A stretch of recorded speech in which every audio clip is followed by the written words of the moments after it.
I don't know what to call it. Well, I don't know what to call this, but it's a new study that I've been thinking to do, so I'm gonna do it. See how it goes. Let me see. I don't know how long or short it's gonna be, but it's basically gonna be about uh what all did God appear in? Like example, the burning bush, the whirlwind, etc. So I want to just look through the Bible and see what all did God appear in to people. So let me pull this, share the screen and start this thing. Let me see. And if you look at my hair, it is not even. I'm still cutting my hair, so, but I still wanted to study, so I'm like, I'm still gonna get on here. I didn't even have to share my camera, but I'm like, I didn't care. I'm gonna study. I wanted to check this out. I present. Mm-hmm. Let me. Oh yeah, I remember that. There, I got a lot of tabs open on that.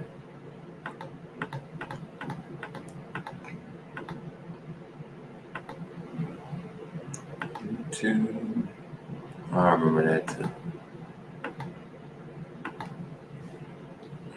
So I already know one is Exodus. Maybe I need to type in the word appear. Uh, is it Exodus 6 or Exodus 3? It's Exodus 3. So a lot of us know this one. Oh, it starts off really fast. Okay, so Exodus 3. This one says, in the KJV, says, Now Moses kept the flock of Jethro, his father in law, the priest of Midian, and he led the flock. Hmm. I imagine I'm going to be yawning a lot. Was his father in law, the priest of Midian, and he led the flock to the backside of the desert and came to the mountain of God, even to Horeb. And the angel of the Lord appeared to him in a flame out of fire, out of the midst of a bush. And he looked, and behold, the bush burned with fire, and the bush was not consumed. So that's the. I want to read on a little bit. Let's see. It says in 3. And Moses said, I will now turn aside and see this great sight. Why the bush is not burnt? And when the Lord saw that he turned aside to see, God called to him out of the midst of the bush and said, Moses, Moses. And that's how that went. But verse 2 was the main. And the angel of the Lord appeared to him. Oh, it says the angel. Uh-huh.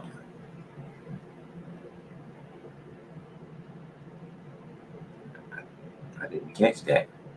Okay, so the angel of the Lord appeared to him in a flame. And then in verse 4 it says, And when the Lord saw that he turned aside to see, God called to him.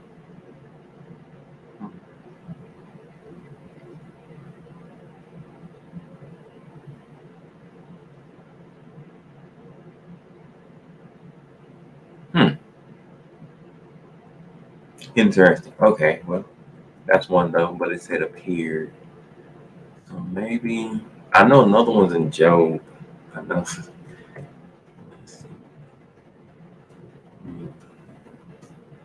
I was thinking to look for all the times appeared occurs and just go by that, but I didn't think all of them would be by that because I know Job sounds a little different. Job is In the translation I was reading, it just says God spoke. I don't know. It just worded it different. I don't think he used the word appeared, but look through. Let me set this thing up real quick. So, in case anybody say anything, I'll be able to see it because right now I'm looking at this screen. I'll set it up as I get. Oof, is that my shoulder? Right here. A little bit of pain, not much.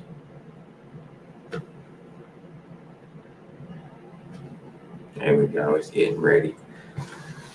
So Genesis 12:7, and the Lord appeared to Abram and said, "How did he appear?" It says, "To your seed I will give this land." Maybe it was in a dream or something. Let me check it out.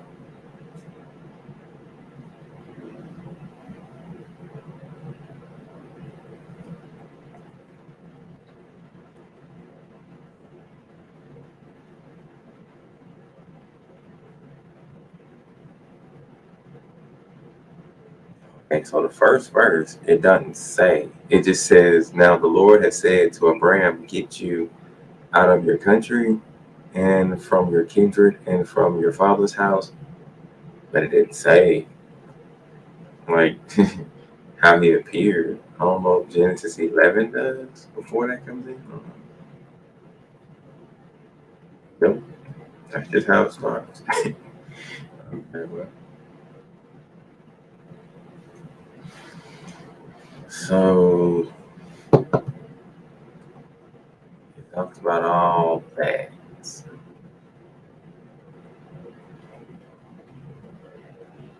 And then verse 7, and the Lord appeared to Abraham and said, to your seed will I give this land.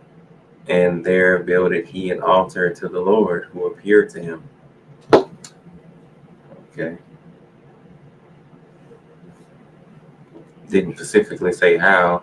And then it goes on to say, and he removed from thence to a mountain. Okay, that's just going on.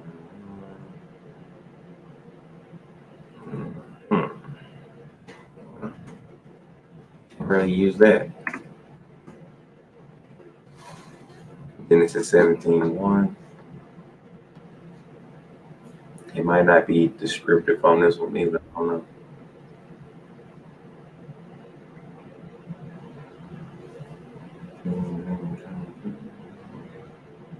There we go. And when Abraham was 99, well, 90 years old and not, I can't stand this translation. Let me get another one. Let me see.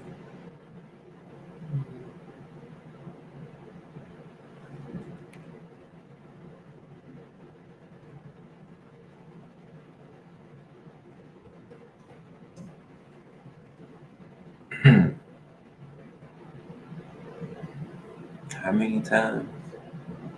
278. Gonna be here all day. Won't do all these. But it gives me appear and appeared.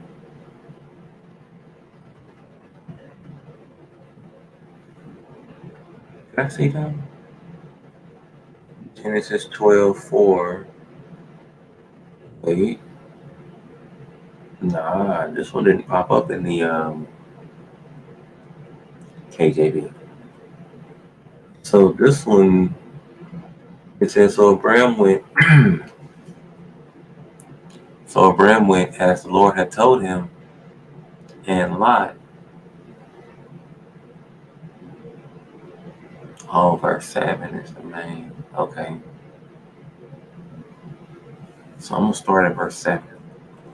So it says, then the Lord appeared to Abraham and said, to your offspring I will give this land. So he built there. Maybe I did just see this one.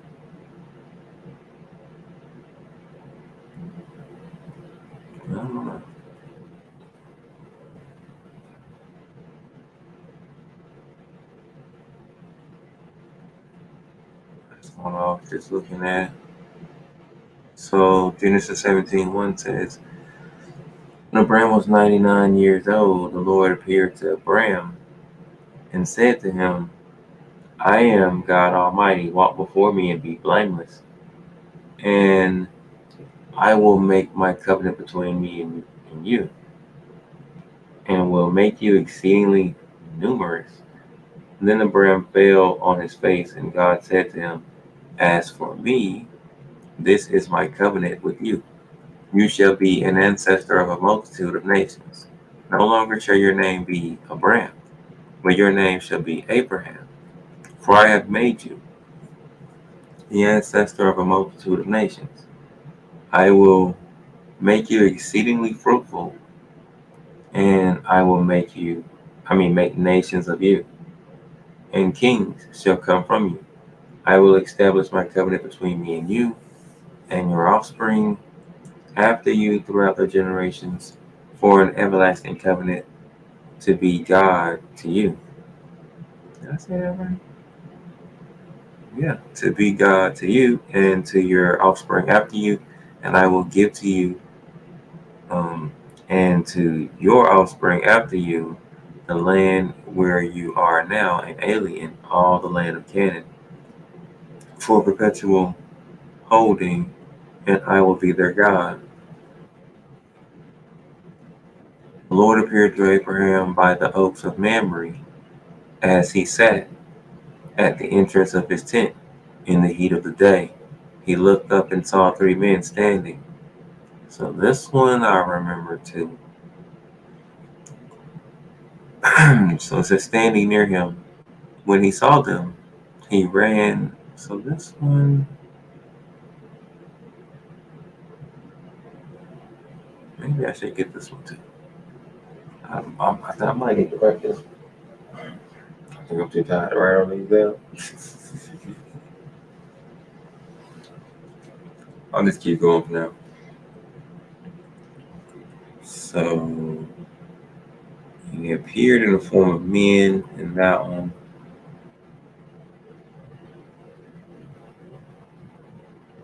Okay, now this one is Isaac. Now there was a famine in the land besides the former famine that had occurred in the days of Abraham. And Isaac went to Gerar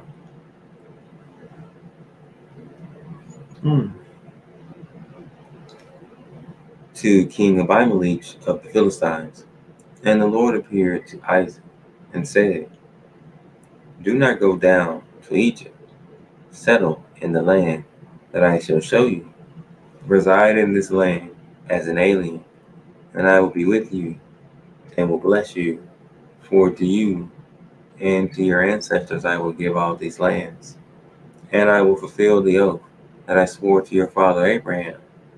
I will make your offspring as numerous as the stars of heaven, and will give to your offspring all these lands, and all the nations of the earth shall gain blessing for themselves through your offspring, because Abraham obeyed my voice and kept my charge, my commandments, my statutes, and my laws. So we only get one descriptive one so far, which was Genesis 18. Yeah. I think that's what I'll do in my board study or something. I've been getting bored lately. I gotta find a pen. No pen. No pen, yeah. No pen, yeah. I see one. I need one over here too.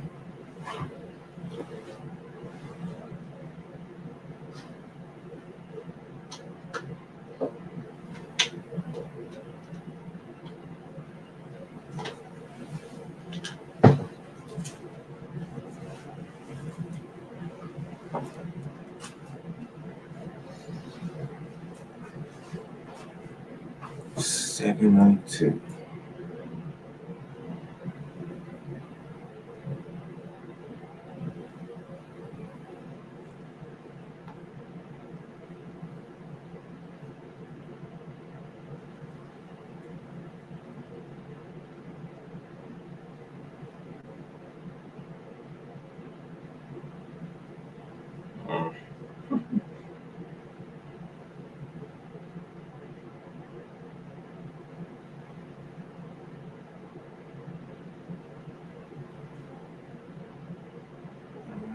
Guess I'll save that one.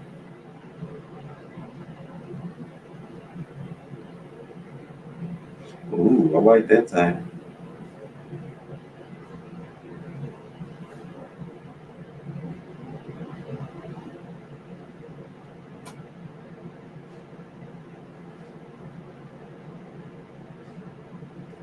Mhm. Okay.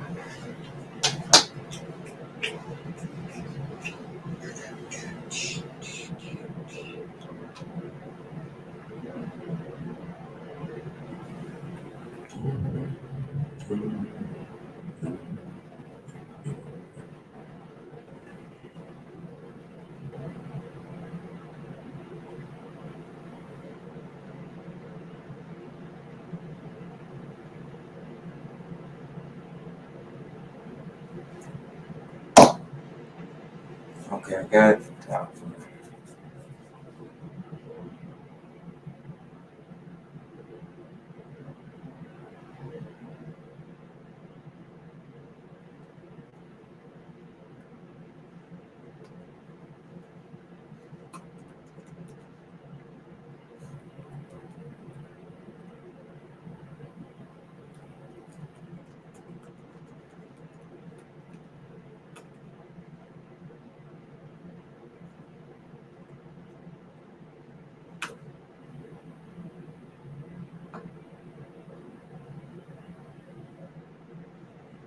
Okay.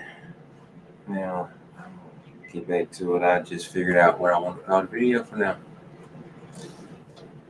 Hit that one, didn't I? Don't seem like it. I might have read this first. Oh. So Isaac settled in Gerar. When the men of the place asked him about his wife, he said, "She is my sister." For he was afraid to say, "My wife," thinking, or else the men of that place might kill me for the sake of Rebecca because she is attractive in appearance. Uh,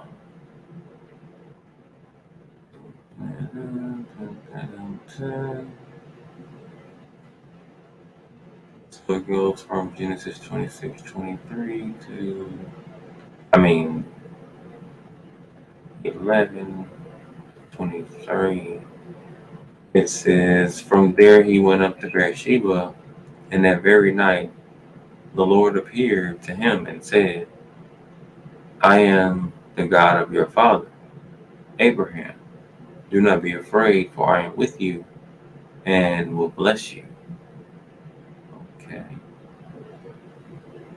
"And make your offspring." Wait a minute. Okay. All right. Bless you and make your offspring numerous for my servant Abraham's sake.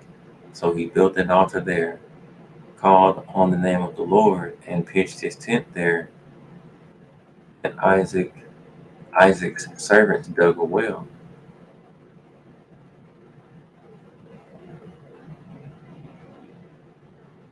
Oh, sorry, I'm thinking.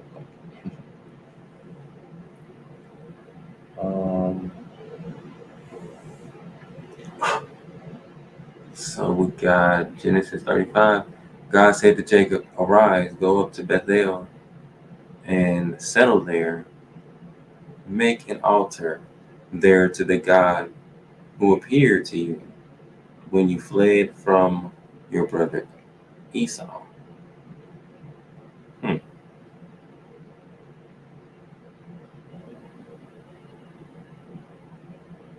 The way it works it. Okay. Then it said, so do I need to keep going? Nah, because it's going into other stuff. So God appeared to Jacob again.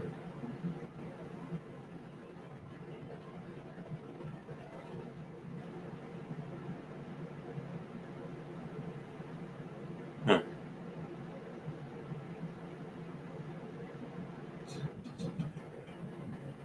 It didn't say, didn't give me much description on that one.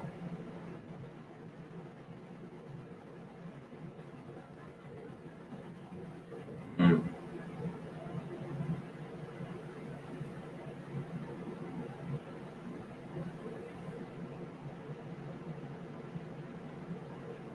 Let me see, 13. Then God went up from him at that place where he had spoken with him. Hmm. The way they word that.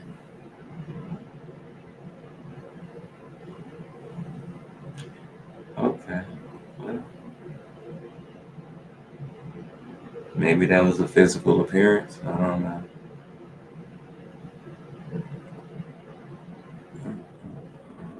Joseph. I gotta go back and look at one in Genesis 26. Um, let me see.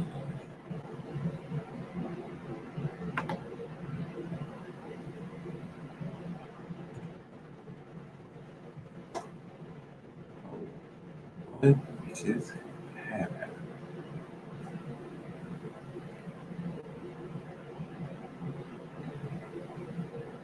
Um, what did I just do?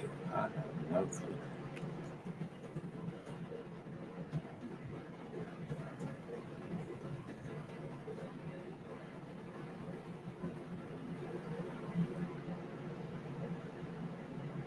Oh, I put it in the. I didn't mean to put it down there.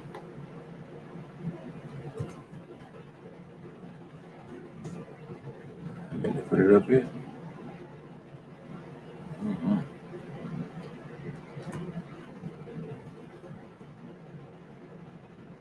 Okay. After 11. 12. Isaac sowed seed. I'm skimming. I think. Oh, wait a minute.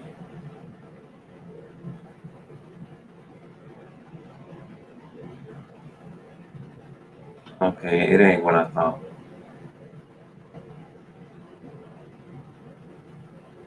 Um,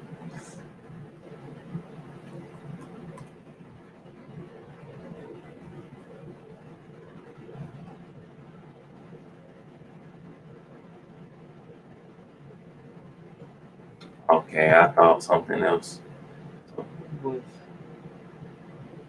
maybe it was the one who. Hmm, it was another king.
Genesis 20.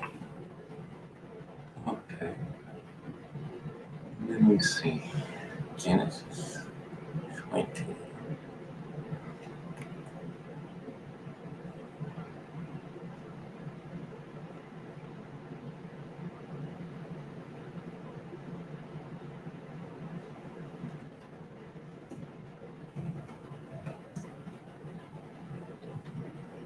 right, this is the one that I was thinking about.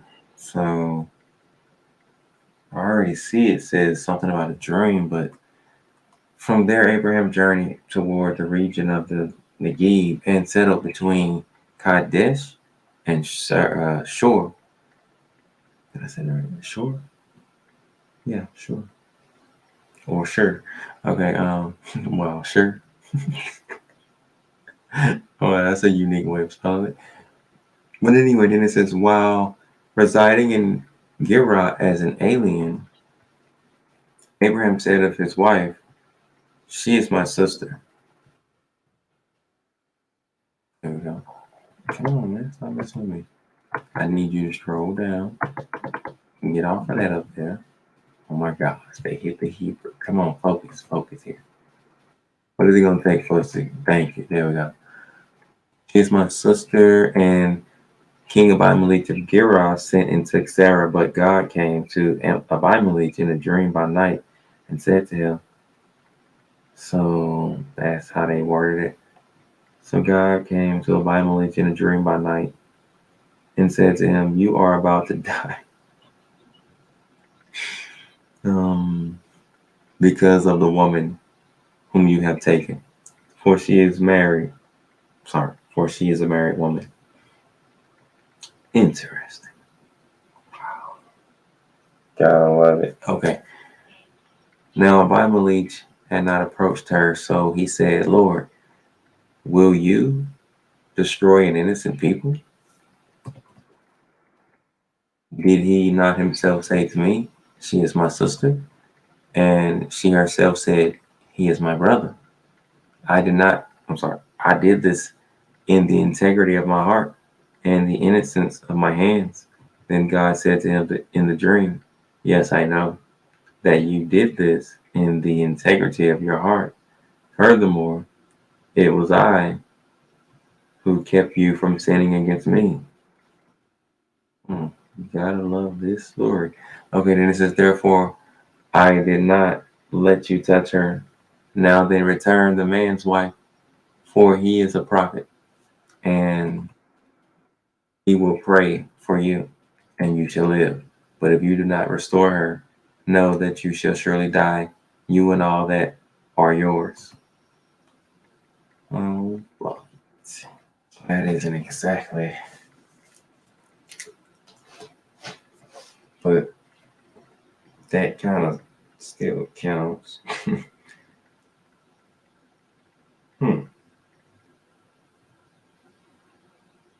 It isn't very descriptive, though. I don't know if God appeared as a man in a dream, or if you just heard a voice. I have no. It didn't say, but they had a conversation.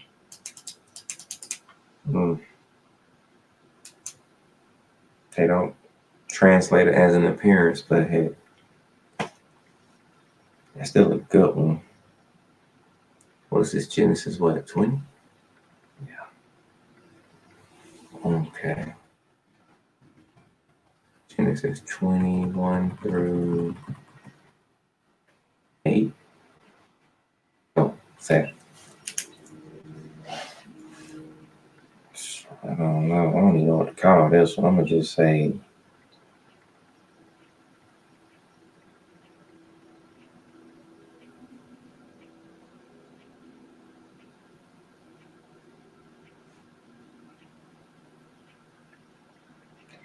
I think I'm gonna call it. How did it say? Let me see.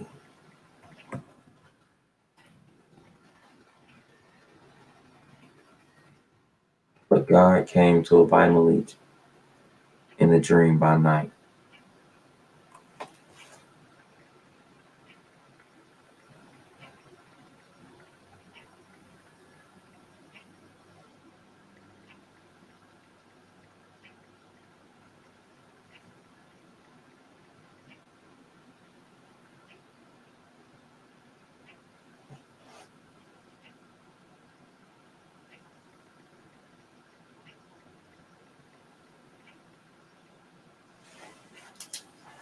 It's a little different. But we'll get that too.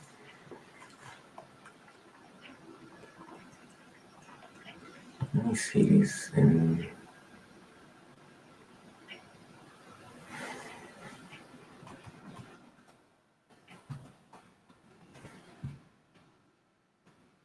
Oh, what did I do?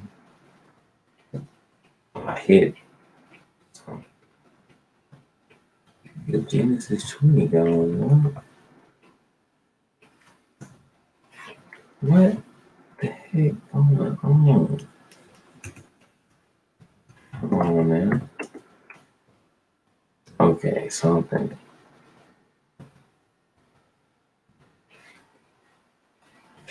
You keep that's manuscript stuff. I don't want manuscripts. Like what? So double clicking that brings up manuscript information.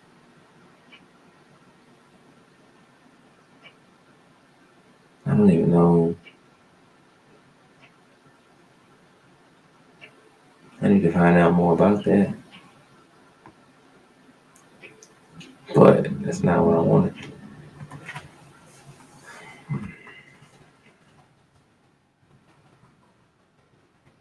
There we go. That's the part I want right here. But God came to Abimelech in a dream by night. That's what I want, that phrase.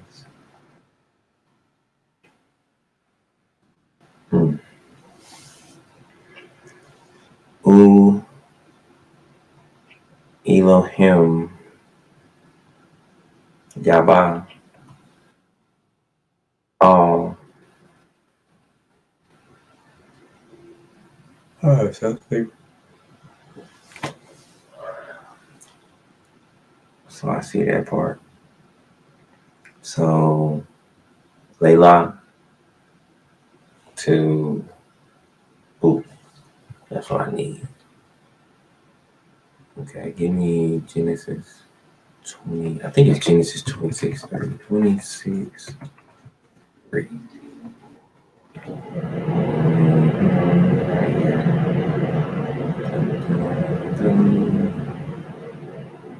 I had to make sure that it might be Genesis 26 too.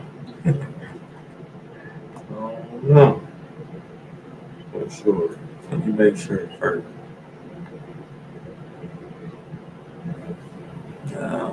No, hold on a second.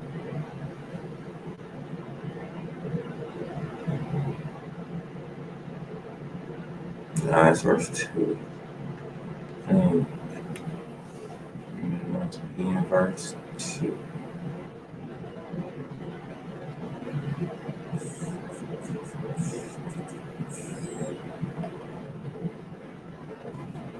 Is it verse 4?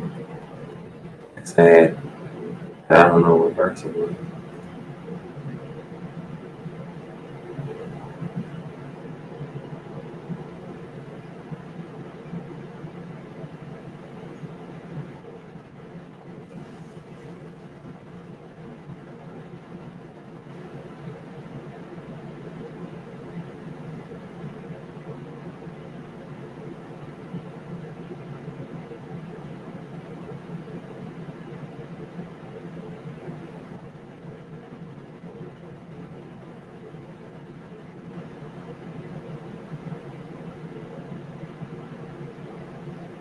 What? It is Genesis 2. No, that's why.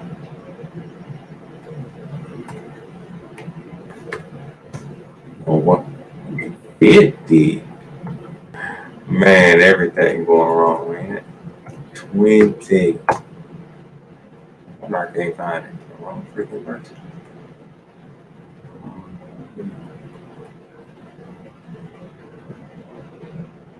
Yeah, see some of it.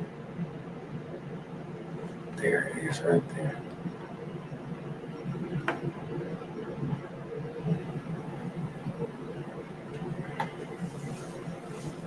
That's the phrase.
Maybe I should just search dream by night, but not yet. Not yet. Not yet.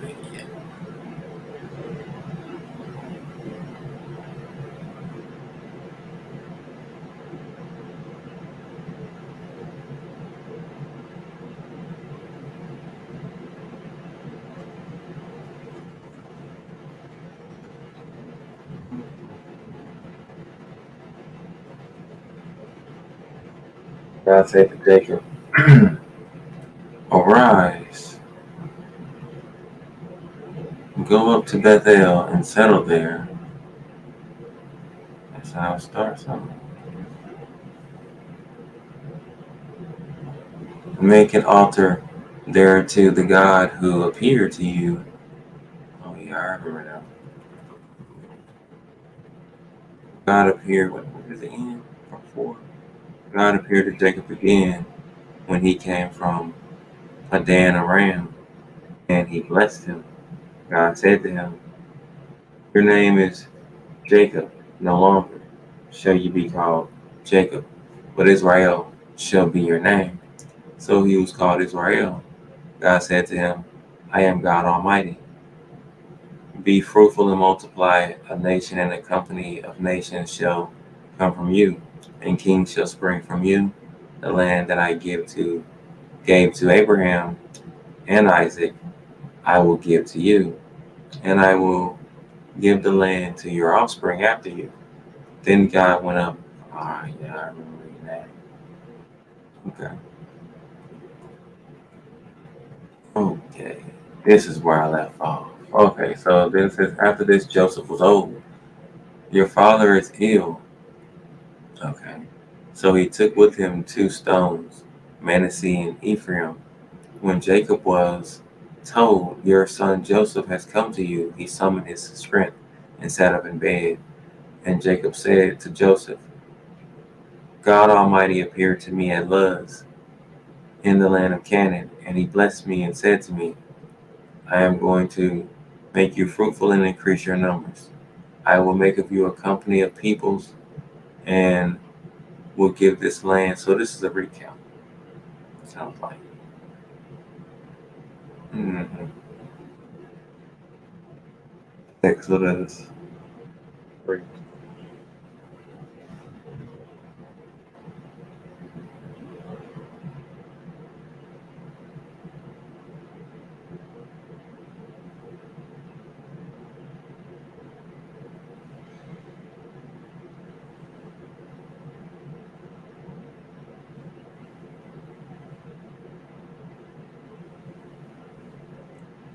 Moses kept. Moses was keeping the flock of his father Jethro. Um, did I say that properly? The flock of his father-in-law Jethro, the priest of Midian. He led his flock beyond the wilderness and came to Horeb, the mountain of God. There an angel of the Lord appeared to him in a flame. Okay.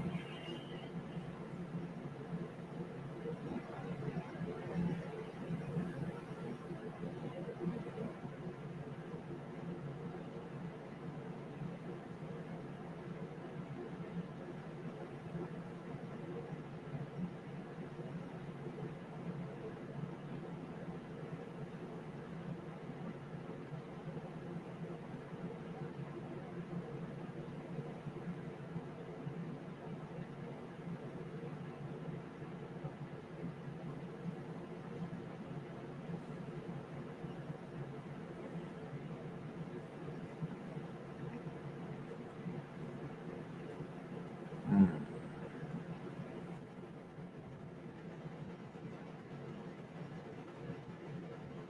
So the next one says, go and assemble the elders of Israel and say to them, the Lord, the God of your ancestors, the God of Abraham, of Isaac, and of Jacob, has appeared to me, saying, I have given heed to you and to what has been done to you in Egypt.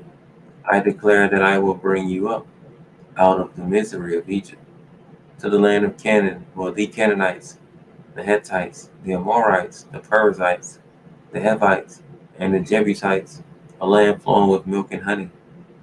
They will listen to your voice, and you and the elders of Israel shall go to the king of Egypt and say to him, the Lord, the God of the Hebrews, has met with us. Let us now go a 3 days journey into the wilderness, so that we may sacrifice to the Lord. I don't even know if I need to keep reading because I got it. Yeah, this is the same. That's all I need to read the rest of that.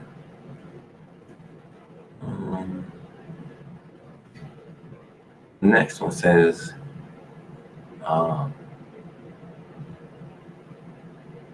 then Moses answered, but suppose they do not believe me or listen to me, but say, the Lord did not appear to you. The Lord said to him, what is that in your hand? The last part says, so that they may believe that the Lord, the God of their ancestors, the God of Abraham, the God of Isaac, and etc., has appeared to you. Exodus 6:2.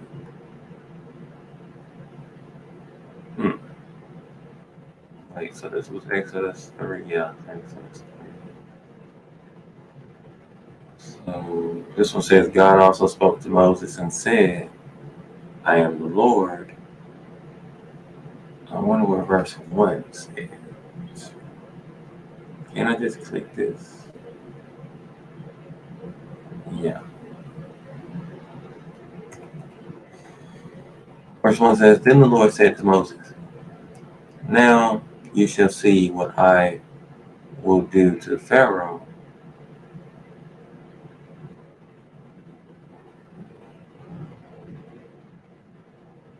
Is this all?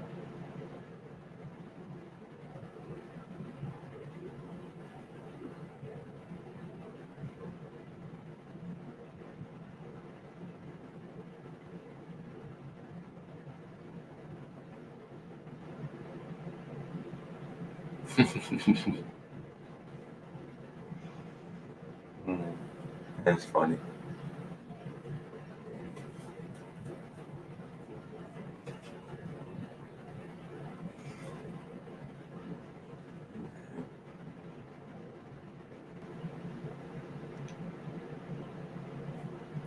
So this might be let's see. It says, God also spoke to Moses and said, I am the Lord. I appeared to Abraham, Isaac, and Jacob as God Almighty, but by my name. Oh, yeah. Oh.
Man.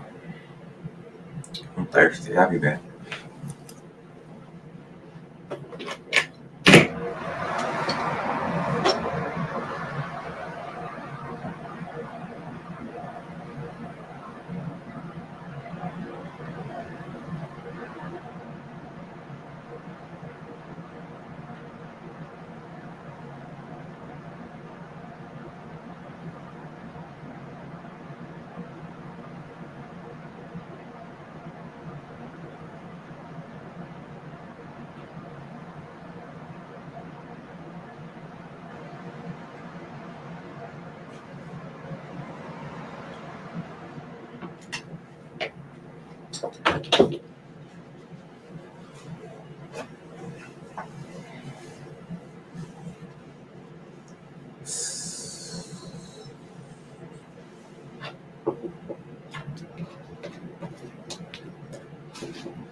Oh boy.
Okay. What else we got? I don't know. Why was it up there? I don't know.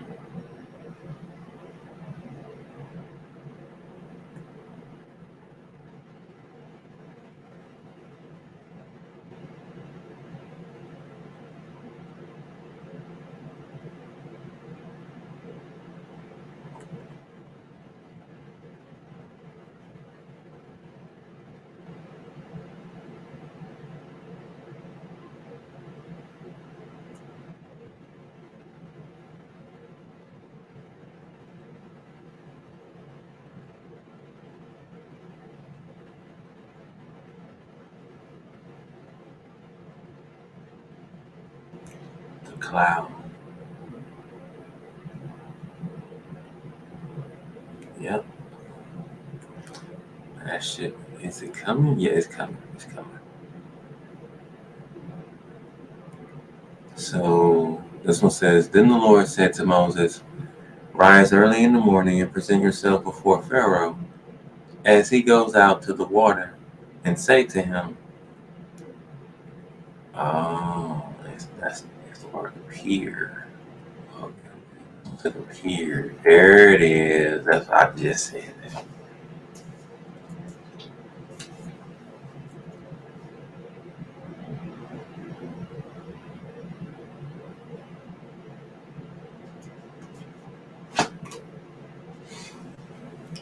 So Exodus 16. Then Moses said to Aaron, Say to the whole congregation of Israel, Draw near to the Lord, for he has heard your complaining.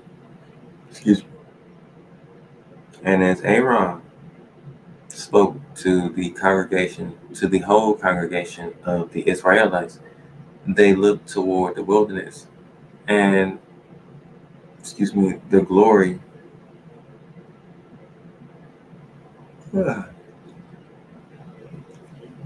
the glory of the Lord appeared in a cloud. The Lord spoke to Moses and said, I have heard the complaining of the Israelites. Say to them, At twilight you shall eat meat, and in the morning you shall have your fill of bread, then you shall know that I am the Lord your God. So it says, the Lord appeared in the cloud. Well, the glory of the Lord appeared in the cloud. Hmm.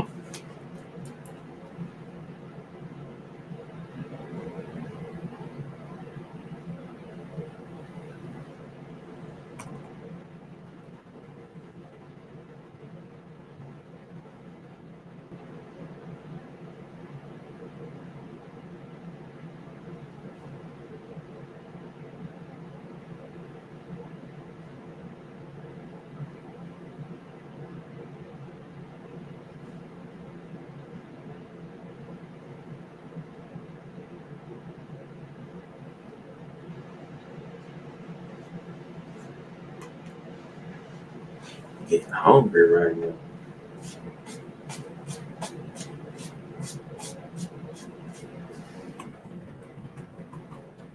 What is this one? No one shall appear out. That one. Appear. What is this one? Then Moses went up. I gotta read that one. I thought about that one too. Thought about that one too. So Exodus 24, 15 through 18. Then Moses went up on the mountain, and the cloud covered the mountain. The glory of the Lord settled on Mount Sinai. There's the glory again. Then it says, and the cloud covered it for 6 days. On the seventh day, he called to Moses out of the cloud. Now the appearance of the glory of the Lord was like a devouring fire on the top of the mountain. In the sight of the people of Israel, Moses entered the cloud and went up on the mountain. Moses was on the mountain for 40 days and 40 nights.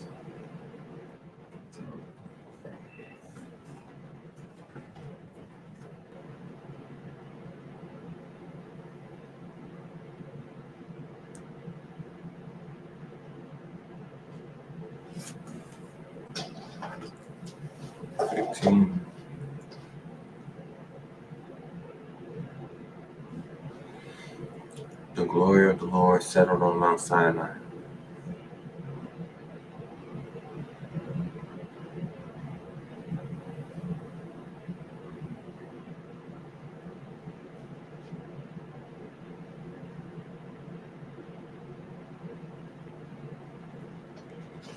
Oh, I'm hungry. Man, I'm gonna go get some chips. Well, I got some chips right now.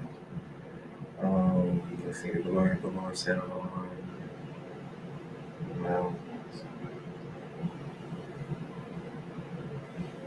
I'm about to spell Sinai wrong. I think it's Sinai. Where is it? I was close.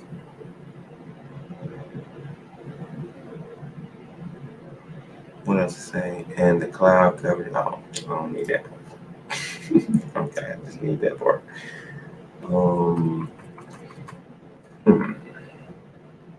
Exodus 30. Oh, yes. Okay.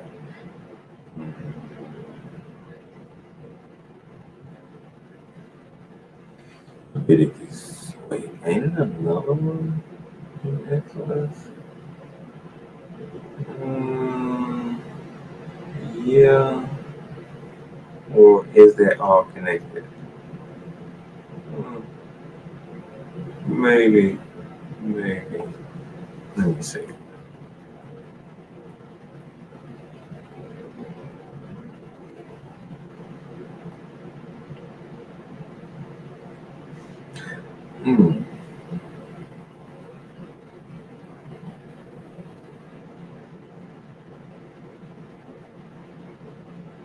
The elder said, wait for us. Oh, that was the end of the chapter.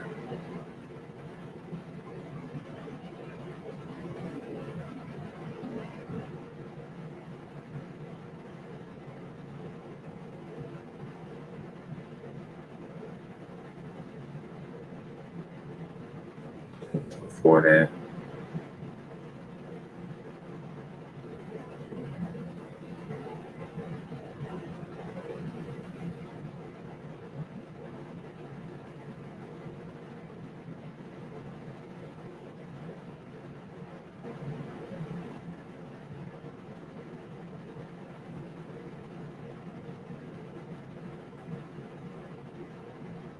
I think I need to see that.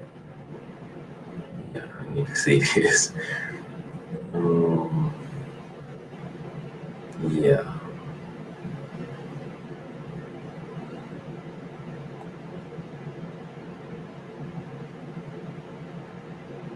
Interesting. Oh man, that is another study right there. Mm. It, he puts his name, or he can put his name in angels, and that is another one in itself. How many angels had that? But if you listen attentively to his voice, my angel goes in front of you and brings you to the Amorites. Okay.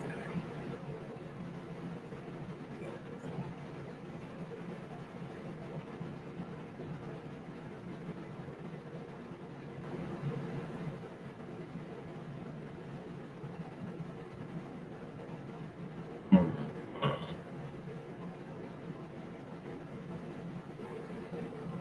Okay, they getting along. So it could be before this.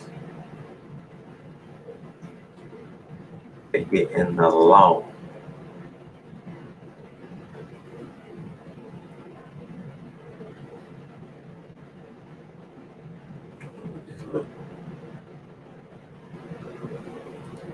Type. Um,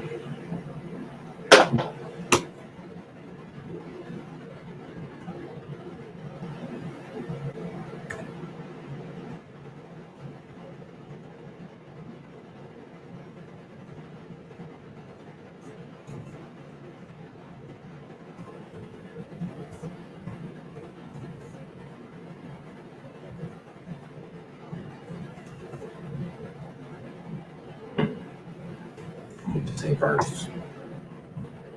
Oh, it is 24. Oh, okay, it's 24:9. What do I got? I got 24:15 through 18. All right.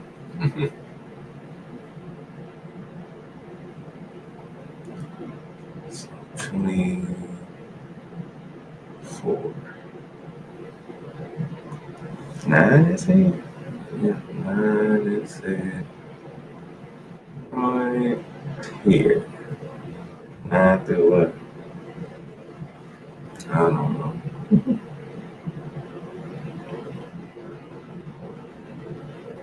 Can't get right. Oh, that's 23. Here we go. All right, got it.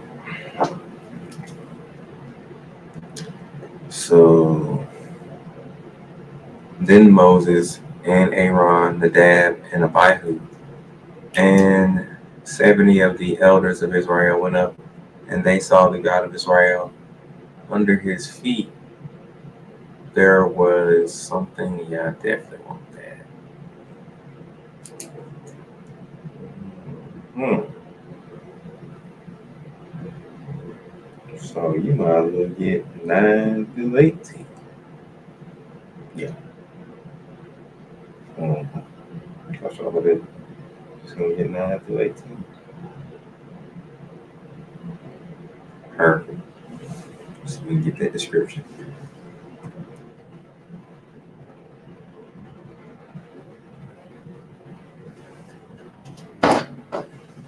Okay. Next.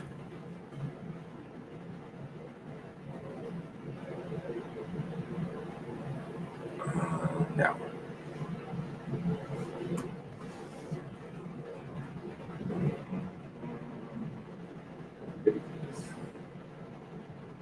For today the Lord will appear to you.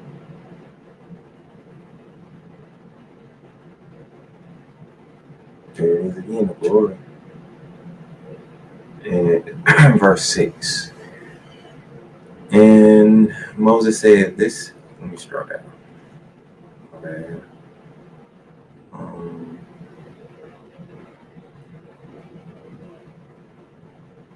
oh, it's not highlighted anymore. Dang, I messed it up. Here. Um,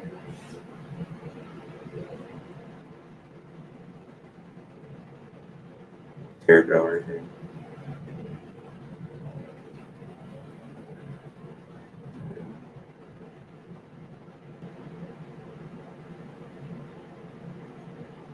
Okay, so it says, and Moses said, this is the thing that the Lord commanded you to do, so that the glory of the Lord may appear to you.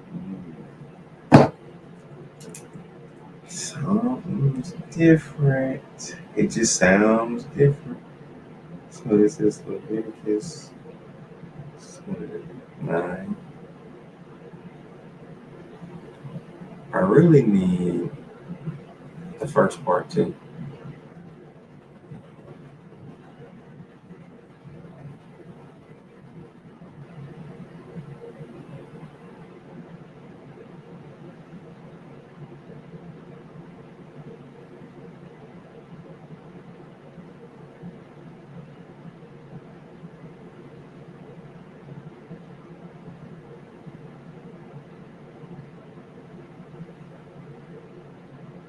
Mm, okay.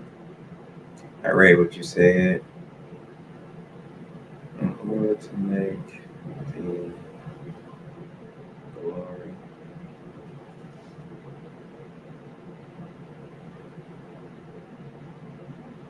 of the Lord appear.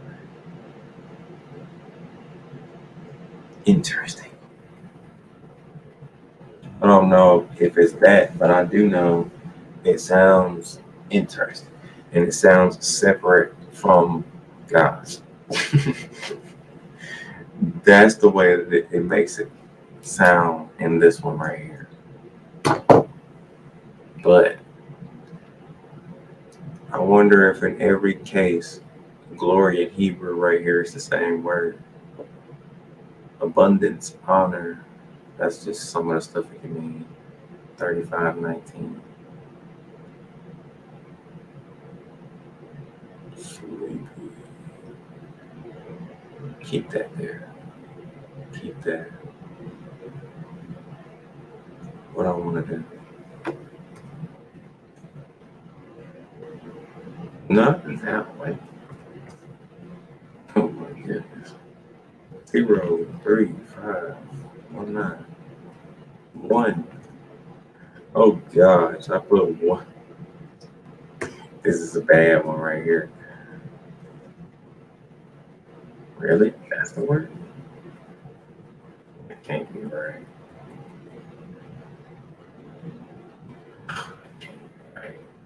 I gotta be off.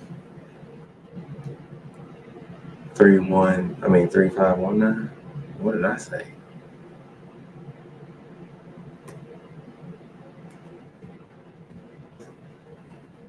There it is.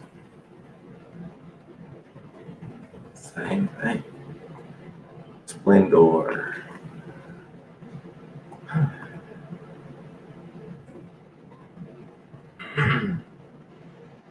Heaviness.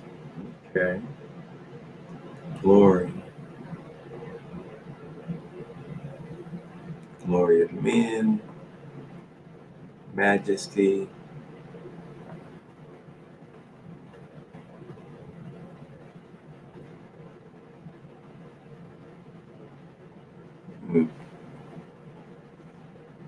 All right.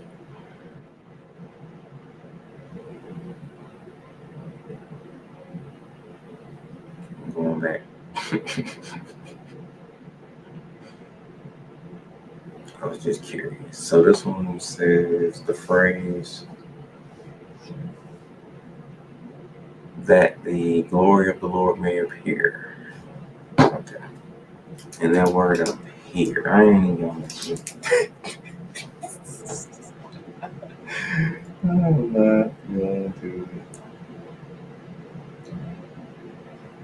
I'm going to say scripture phrase.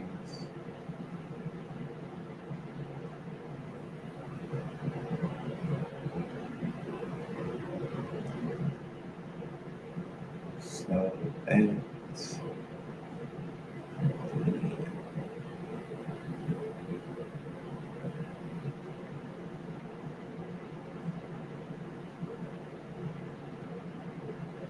may appear.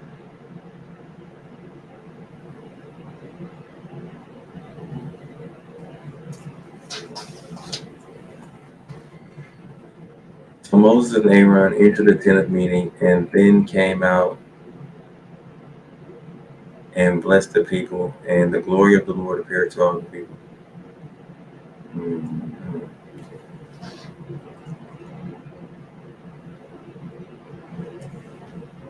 Let me see.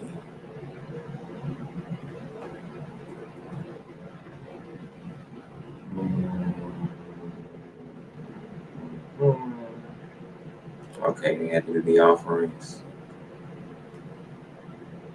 Okay, so let me see what happened after it said that the Lord appeared. It says in 24, fire came out from the Lord and consumed the burnt offering and the fat on the altar. And when all the people saw it, they shouted and fell on their faces. Okay, that's all it said. It might be more, but that's it. That's all it said. Okay, well, you might as well just get all of that. Oh wait, no. So I'll just get 22 through 24.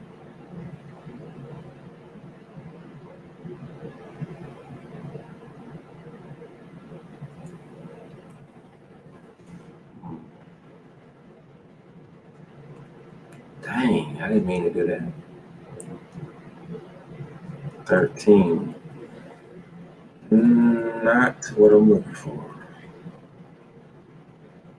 Mm, mm, mm, mm, mm, mm, mm, mm, mm, mm,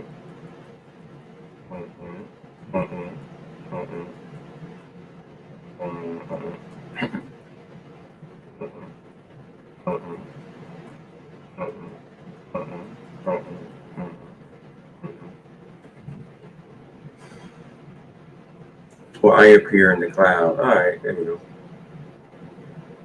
Tell your brother Aaron not to come just at any time into the sanctuary inside the curtain. There's that cloud again. Okay. All right, man. I gotta say this real quick. I don't know if y'all heard of this or seen it, but it's a cartoon called Dragon Ball Z. And in this cartoon, it reminds me of this. It's not exactly alike, but it reminds me of this. Because in that cartoon, they have a character named Goku. He flies on a cloud. And this also reminds me of the Son of God, how it describes the Son of God, I think, coming back to Earth. But it just reminds me of this. Goku riding on a cloud. I don't know if y'all ever seen this, but this reminds me of kind of what I'm reading. Not exactly, but it just makes me think about it. Y'all ever seen this?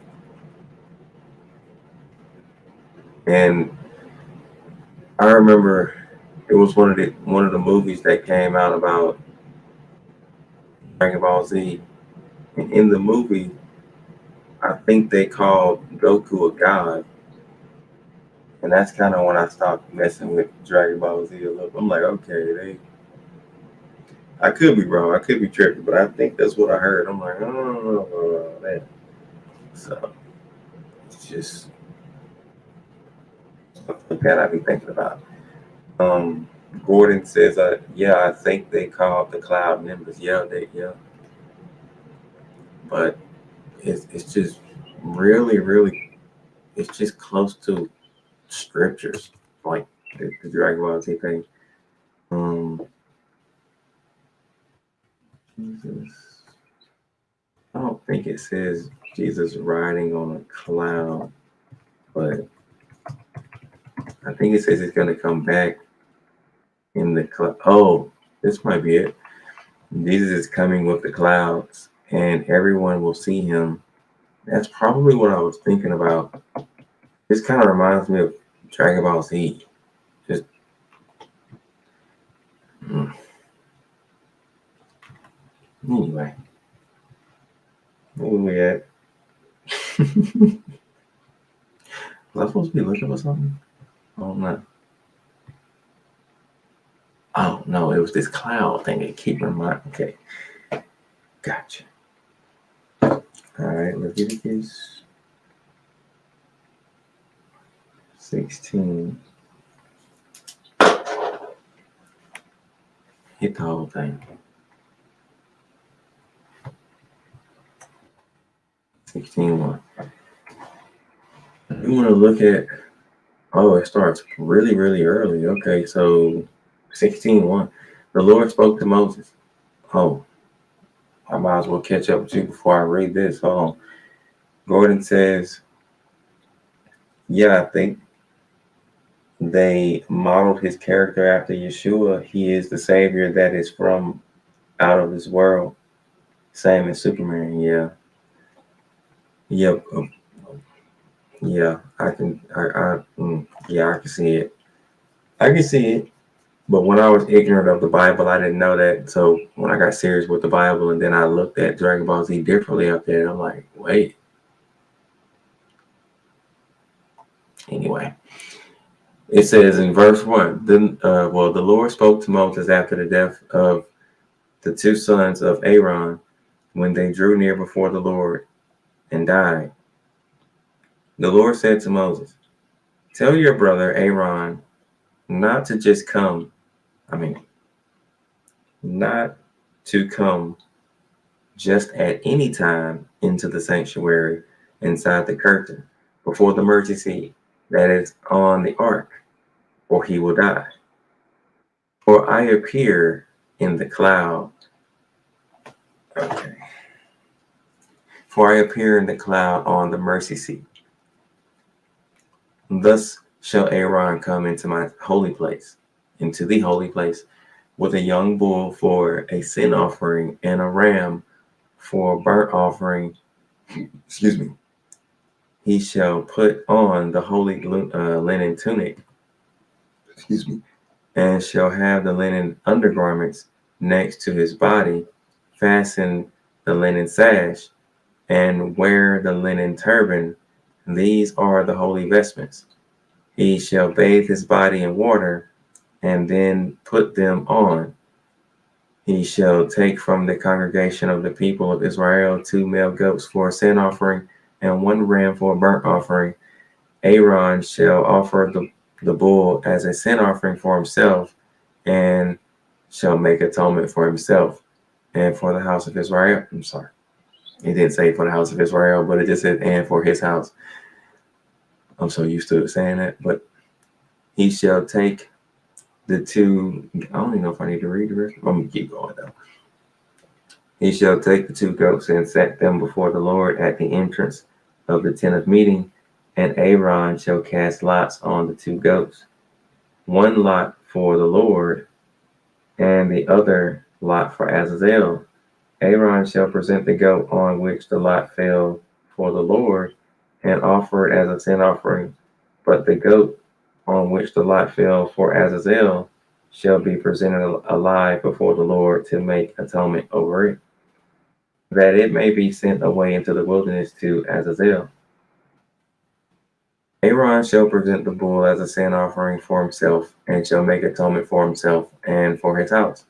He shall slaughter the bull as a sin offering for himself, and he, well, don't say and, but he shall take a censer. Excuse me. What was that? Censer. I'll say it. Censer full of coals of fire from the altar before the Lord, and 2 handfuls of crushed sweet incense, and he shall bring it inside the curtain, and put the incense on the fire before the Lord, that the cloud of the incense may cover the mercy seat that is on the covenant, or he will die. He shall take some of the blood of the bull and sprinkle it with his finger on the front of the mercy seat and before the mercy seat. I had to make sure I was reading that right. He shall sprinkle the blood with his finger 7 times. He shall slaughter the goat of the sin offering that is for the people,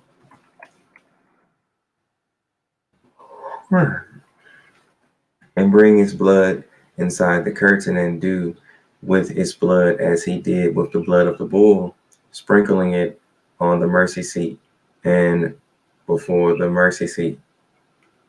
Thus he shall make atonement for the sanctuary because of the uncleanness of the people of Israel, and because of the transgressions, all their sins, and so he shall do for the tent of meeting, which remains with them in the midst of their uncleanness.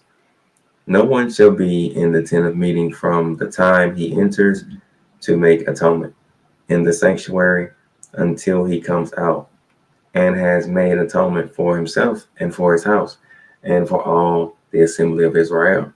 Then he shall go out to the altar that is before the Lord and make atonement on its behalf, and shall take some of the blood of the bull and of the blood of the goat, and put it on each of the horns of the altar. He shall sprinkle some of the blood on it with his finger 7 times, and cleanse it and hallow it from the uncleanness of the people of Israel. When he has finished atoning for the holy place and the tent of meeting and the altar, he shall present the live goat. I'm scamming because I don't know if I need to keep reading all of it.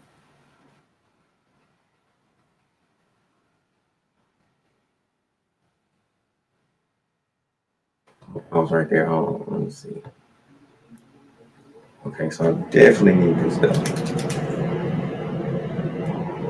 I was going to say 1 through 3. And it says, "For I will appear in the cloud on the mercy seat."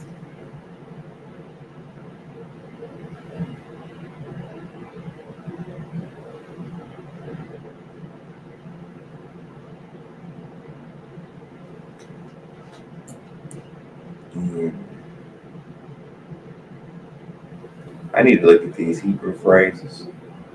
In the cloud on the mercy seat.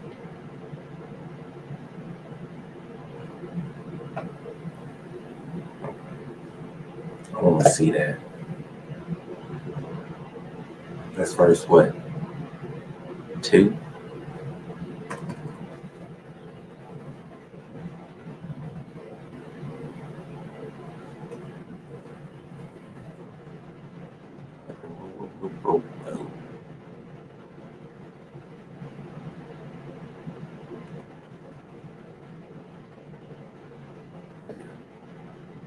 Okay.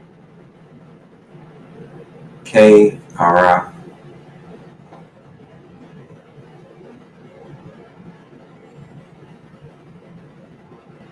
Okay, it's not that much. K Ara by. I said by. Gosh, that's funny. Anan al ha-kaparaf. Okay. That I want to try to get familiar with. Is cloud in there too? Cloud. I9. That word. Cloud and what was the other one? I keep seeing cloud and glory. Yeah, those two. Okay. Gordon says, "Oh, what's up, Lorena? How you doing, by the way?" And Gordon says, I don't know why I say says, but Gordon said, because he already said it, but don't mind me. Anyway, Gordon said, "Interestingly, our high priest Yeshua doesn't need to slaughter a bull for his sin because he doesn't have any. He does still do sacrifices at the feast, Leviticus 23, as they are eternal. This is how these sacrifices that Yeshua does is better, according to Hebrews." Yeah, familiar with that. I'm done with that one, but I definitely want to remember cloud and glory. Definitely. Okay. Cloud, I9. That's what I want. I'm gonna write this little side note real quick. Cloud in the Hebrew real quick. I9. 60, 51. And glory. I'm gonna get that one too. Ain't it right here? It so is.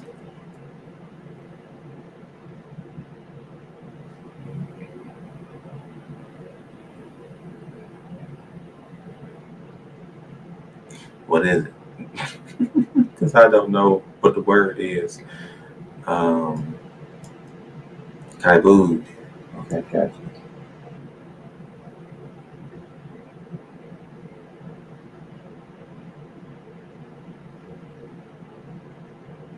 $35.19, I think. Yeah, that's it. All right, got those. By the way, y'all, I'm just hanging out doing my study because I was bored and I've been thinking about doing this for days. So I think I'm gonna be doing this in my boredom. I think this is something that I can start doing because I have been getting bored lately, and things that I have been doing in my boredom probably ain't the best to be doing. I'm like, it's stuff that I can do that can make me sad, angry, and disappointed. And I'd rather do something that's the opposite. So I'm like, I asked myself the question today. I'm like, well, what's the opposite of that? And I didn't even think about it that long, but I'm like, you know what? I can study. I'm sleepy, but I can study. Anyway, so I'm just sharing that now. I'm gonna get back to get this out the way. Okay. 16, 2 through 3, numbers 9, 15. Okay, what we got? Just gonna get out of my way. All right. It says, on the day the tabernacle was set up, the cloud. I probably need to turn my volume up because I'm super chill right now and sleepy. But anyway, on the day the tabernacle was set up, the cloud covered. Here we go again. I wonder is this the same word in Hebrew? Kabud. No. Oh wait, no. Kabud is glory. I'm tripping, but that is the word I9. That is it. It's I9 again. My bad. I mixed up the words. Let me go back. I'm gonna read what you said real quick. Get in. I'm gonna read it right after this.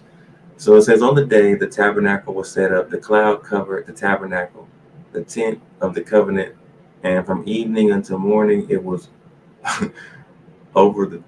Okay, all right. It was over the tabernacle, having the appearance of fire. Okay, interesting. But it didn't say God appeared in that cloud, so that's technically not what I need. But it is interesting. But I need to look at the whole chapter. Let me see. I'm just gonna look. I gotta go in because it's talking about the cloud again and the next verse. But I want to see more of the chapter. So let me go ahead and check this out. The cloud and the fire. Okay, I see the Passover. Okay. The Lord speaks in 9. Now, Gordon says, don't mind me, y'all. I done said it again. I said says, but anyway. Idle hands are the devil's playground. Good choice. Okay. Appreciate it. So in 9 it says, the Lord spoke to Moses saying, speak to the Israelites. Okay. Read 12. They shall leave none of it until morning. Okay. Excuse me. Nor break a bone of it according to all the statute for the Passover. They shall keep it. Excuse me. But anyone who is clean and is not on a journey and yet refrains from keeping the Passover shall be cut off from the people for not presenting the Lord's offering at its appointed time. Such a one shall bear the consequences for sin. Okay, so that's what happened right before it. Then on 15, after they set up the tabernacle, and it says the cloud was there for about a day or whatever. It says from evening into morning, and then having the appearance of fire at 16. It was always so. The cloud covered it by day, and the appearance of fire by night. Interesting. I don't know. I don't need it. I don't need it. It's interesting, but it doesn't really say what I needed to say. So I can't really do anything with that. That is good. That's good, but it just doesn't really count for what I'm looking for. So let me read a little bit more though. It says, whenever the cloud lifted from over the tent, then the Israelites would set out. And interesting. And in the place where the cloud settled down, the Israelites would camp. At the command of the Lord, the Israelites would set out, and at the command of the Lord, they would camp. That might apply. That might apply. As long as the cloud rested over the tabernacle, they would remain in the camp, even when the cloud continued over the tabernacle many days. I don't know.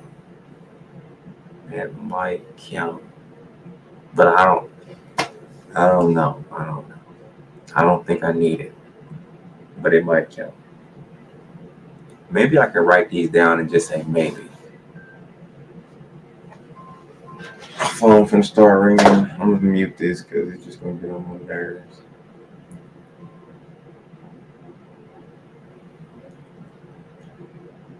Come on, man.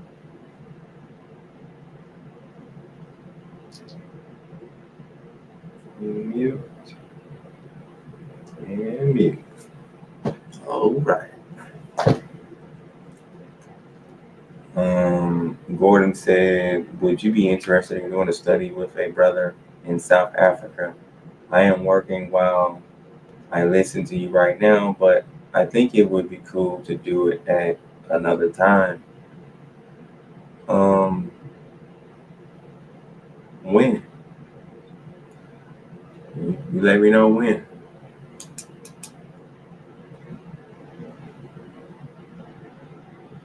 And I'm gonna say God willing, because sometimes we can plan it, but we might not be able to make it. So we'll see, God willing, but you can start trying to set it up, plan like, okay, what day, maybe time, because your time is different from my time, so I'm currently today, I don't know if you want to do it today or within the next 24 hours, but it don't have to be in the next 24 hours, but it can be anytime. But I'm just saying, we can try to set something up and then go for it. And if it don't work, it just don't work, So, but we can always reschedule.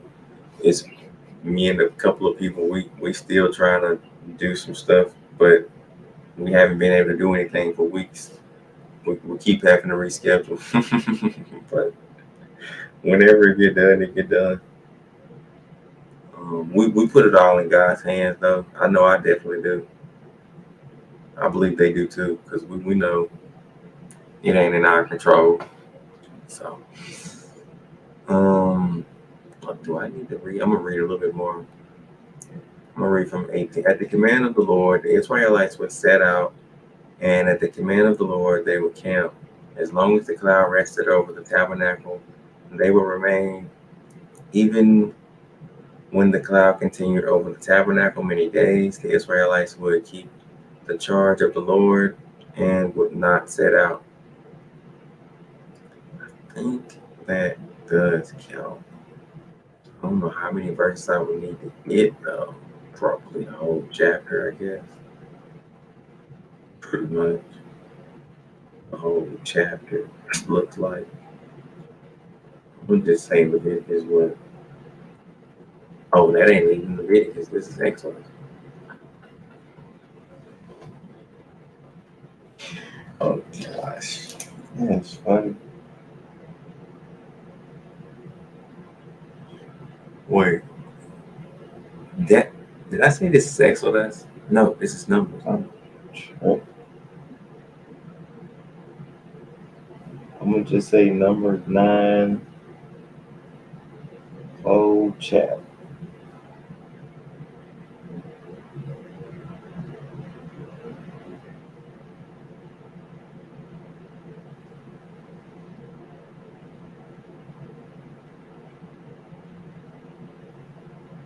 I think that's all I'm gonna say.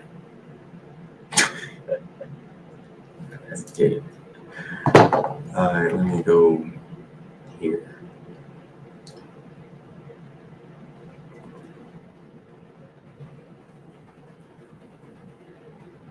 There it is again.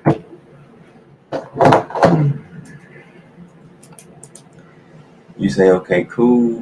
What social media are you on? How can I contact you to make plans?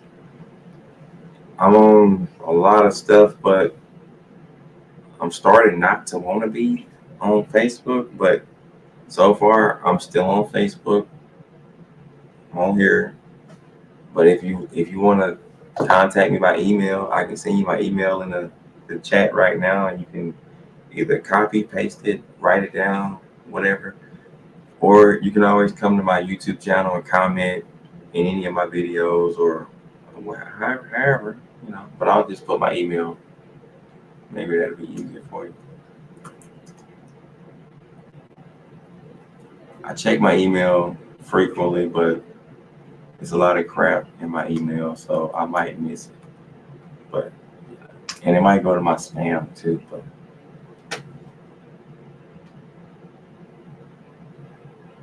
yeah. Let me see. So number 16, no 14. Then the glory of the Lord appeared at the tent of meeting to all the Israelites.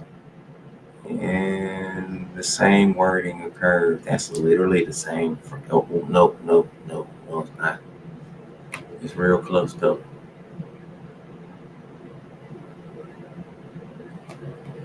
So, same word for glory. Ukabud Yahuwah. Ukabud Yahuwah. Okay, anyway. Nara. That's all I need, right? Mainly, but no, really, I don't even need that part.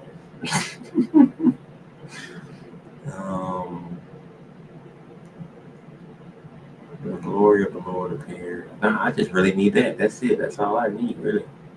That part. Phrase wise, I'm looking at phrases. Yeah, you are.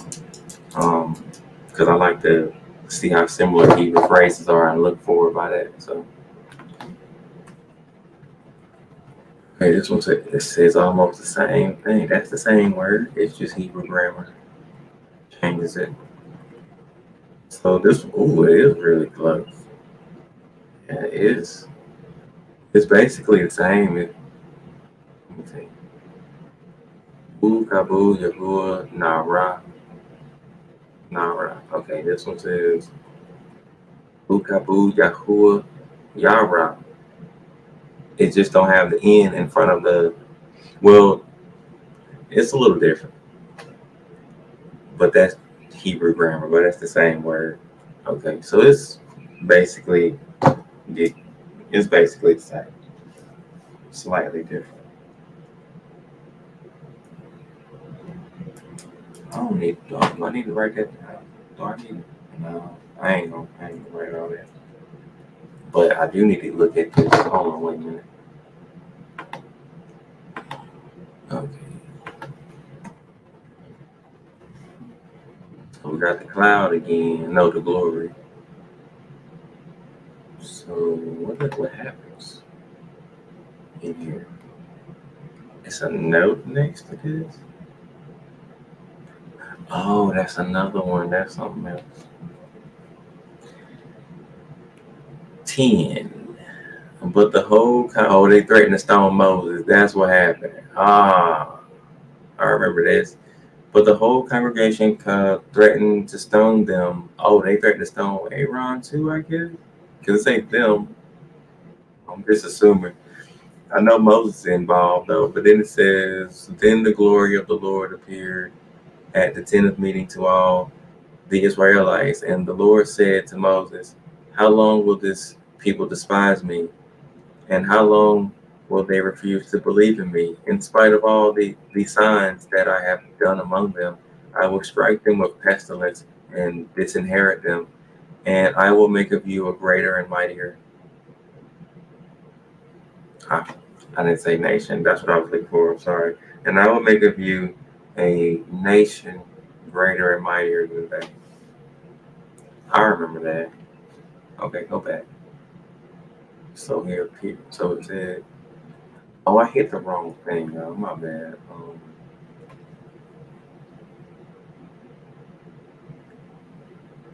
Number 14. Okay, so that definitely counts. Let me get that one.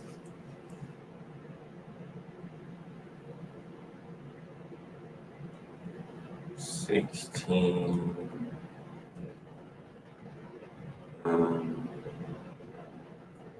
14:10. Wait, what? Oh, okay, I'm sorry, I'm tripping. I wrote the wrong one down. Numbers 14. Gosh. Let's say the glory, in the glory of the Lord appeared. Okay, got it.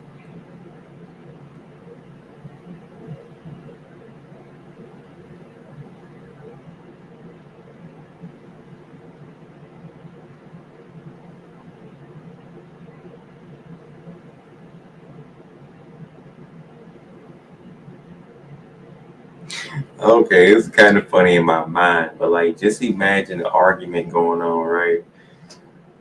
A congregation of the Israelites, and they arguing, they trying to kill Moses.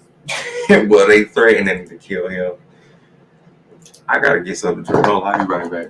I might as well get this first.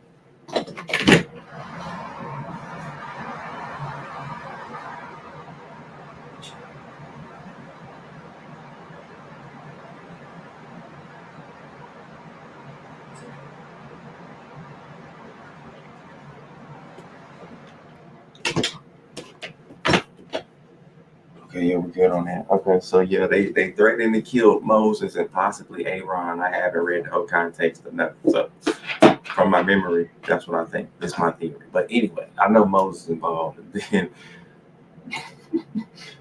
had all this threatening and this arguing, and this getting angry and all that, and then all of a sudden, you see, well, they see the glory. Did it say glory? Yeah, it said glory. The glory of the Lord coming down.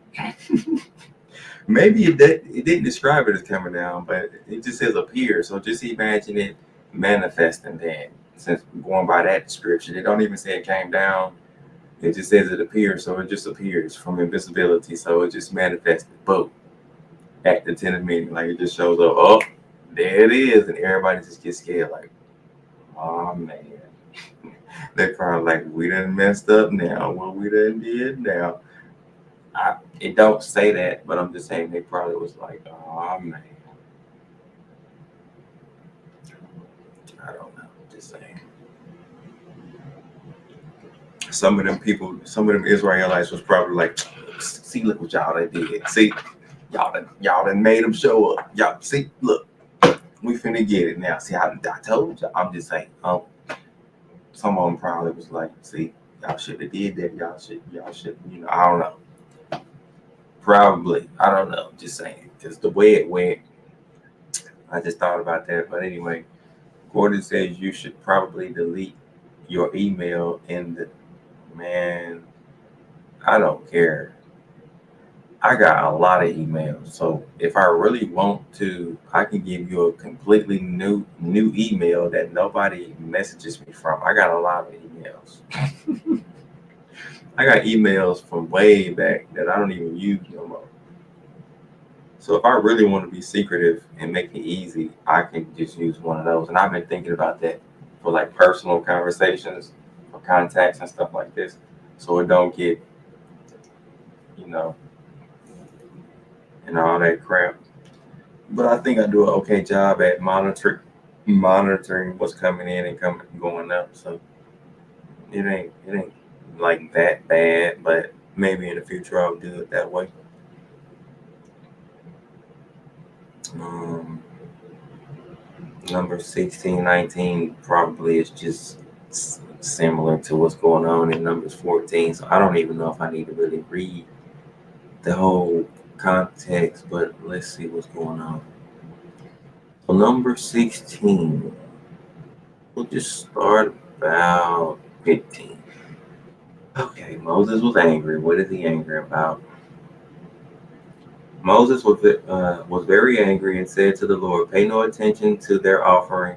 I have not taken one donkey from them, and I have not harmed any of them." And Moses said to Korah, "As for you and all your company, be present tomorrow before the Lord, you and they, and Aaron." Oh, I think I remember what this is about. "And let each of you," yep, that is it. I remember correctly. "And let each of you," sorry, I left out one. "Let each one of you take his censer and put incense on it, and each one of you present his censer before the Lord, 250 censers. You also and Aaron each his censer." So each man took his censer, and they put fire in the censers and laid incense on them, and they stood at the entrance of the tent of meeting with Moses and Aaron. Then Korah assembled the whole congregation against them at the entrance of the tent of meeting, and the glory of the Lord appeared to the whole congregation. Then the Lord spoke to Moses, and oh, good one, thank you, God, thank you. Okay, anyway, had a revelation. All right, so it says in 20, then the Lord spoke to Moses and to Aaron, saying, "Separate yourselves from this congregation." Interesting. "So that I may okay. Wow, okay. All right. I didn't expect that, but yeah. "So that I may consume them in a moment." I gotta say something real quick. I like that God would want to preserve the innocent and the righteous who isn't in the wrong, and get them out of the way, protect them so they won't get consumed along with the wicked. Yeah, just saying, just had to put that out. Anyway, what was I at? 22. They I was wondering if they heard God talk, by the way, and it sounds like they did, because it says they fell on their faces and said, "Oh God, the God of the spirits of all flesh, shall one person sin and you become angry with the whole congregation?" Yeah, there it goes. But let's see what he said. "And the Lord spoke to Moses, saying, Say,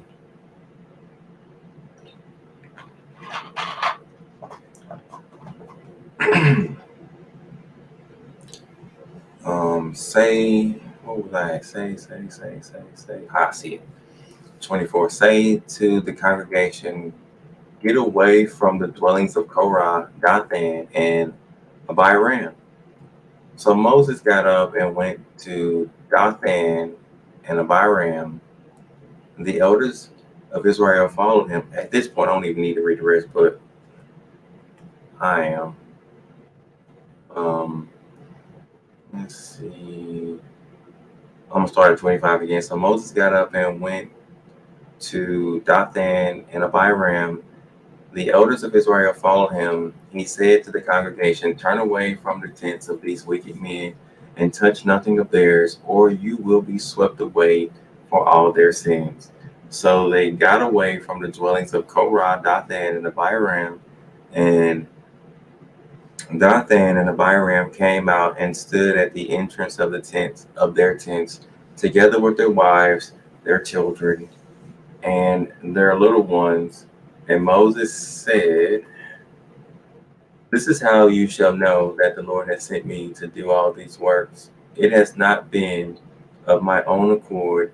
If these people die a natural death or a natural fate comes on them, then the Lord has not sent me. But if the Lord creates something new, and the ground," yeah, that's what I thought. Yeah. Okay.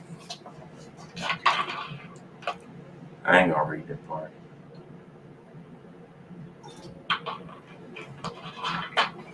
It is interesting, but I ain't gonna read it.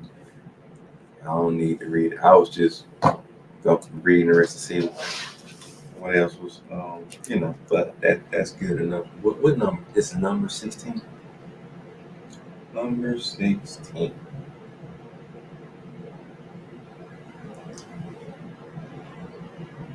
Take me here. 19. Hello. Okay.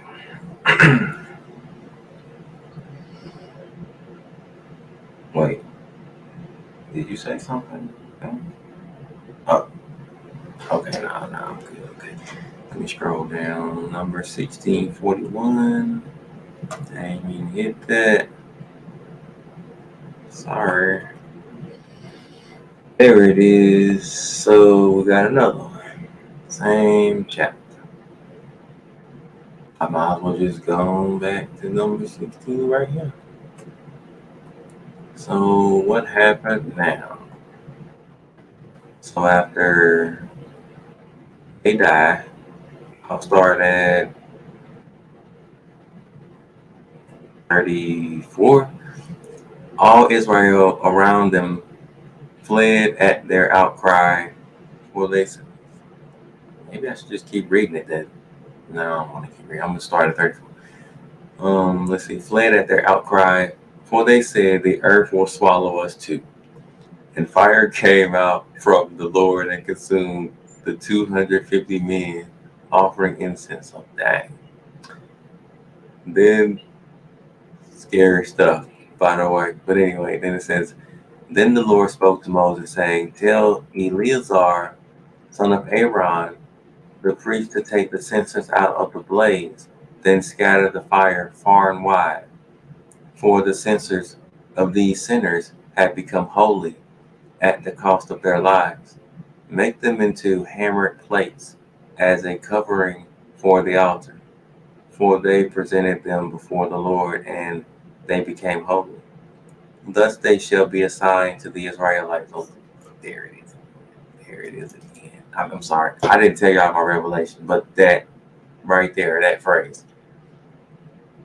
Thus they shall be assigned to the Israelites. That was for the revelation I was getting when I saw, I think it was the first phrase in Numbers 16, right there. And it says, "And the glory of the Lord appeared to the whole congregation." To me, my revelation was that that's a sign. When the glory of the Lord appeared, that's a sign. And it could be a sign that you can tell that's the God of Israel. Whenever you see that, they probably learned what it looked like. Maybe it comes in the same form and color or however each time, so they get familiar with him. They're like, "Oh, that's him." I don't know, just saying. But that was a sign. That's what I looked at it like. I didn't say that, but that's what I thought. Lorena says,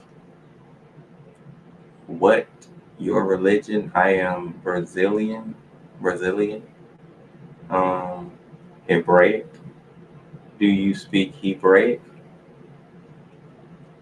Is Hebraic the same as Hebrew? It sounds really close to that. That might be the same or the equivalent. I don't know if it's the exact same, but because you said, do I speak? I think you meant speak. But yeah, but I assume that's Hebrew, you know. But I can read it, I can pronounce it, I know the alphabet. Well, I can speak it. Yeah, I can speak it, but I can't understand everything. It's like I don't know the language of Brazilians, because I'm not a Brazilian, but whatever your native language is, or anybody's native language is, we can speak it, we can sound out the sound system of each letter, but for Hebrew, I'm kind of new at it. So I can read it all, but I don't understand what every word means. So it's kind of that's how it is for me. Um, Gordon says, "Are you a BHI? What is that? I don't know what that is. What is that? I don't know what that is. You gotta elaborate." But oh, you talking to Lorena? I think. Are you saying like BHI is a Brazilian Hebrew Israelite? I guess. Or you maybe you're talking to me. What does that mean? Like Hebrew Israelite? I don't know. You gotta elaborate. I don't know what you're talking about. You also said, "What's my religion?" Oh man, I gotta look up religion again because by definition, I need to know what that means.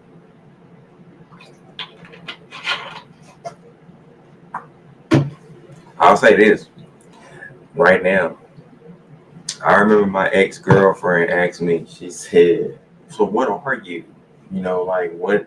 Kind of the same thing you asking me in a way. And I said, "I'm just a man trying to serve God." That's what I told her, and it's a similar answer to you.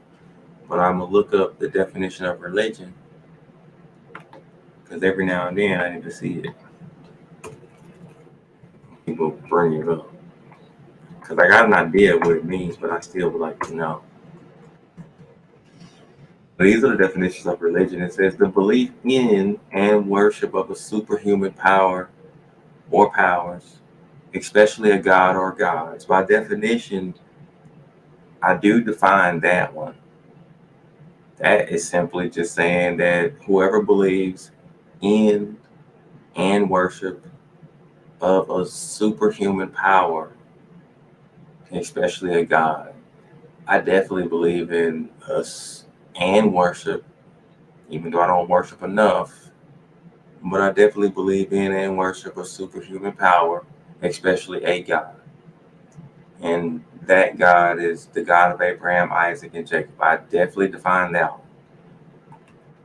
But these are extra definitions of the word religion. It says a particular faith, well, system of faith and worship.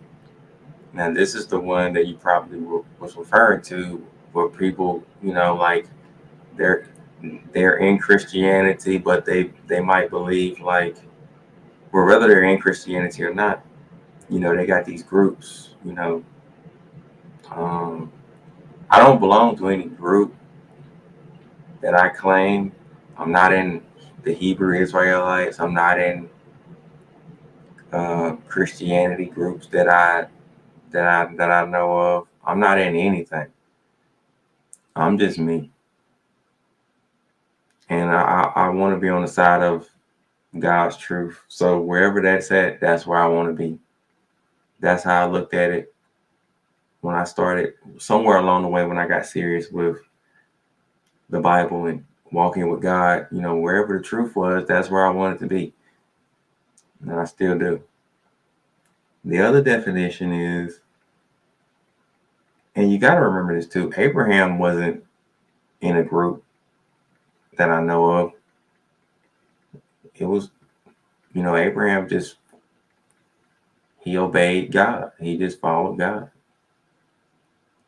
I'm similar to that.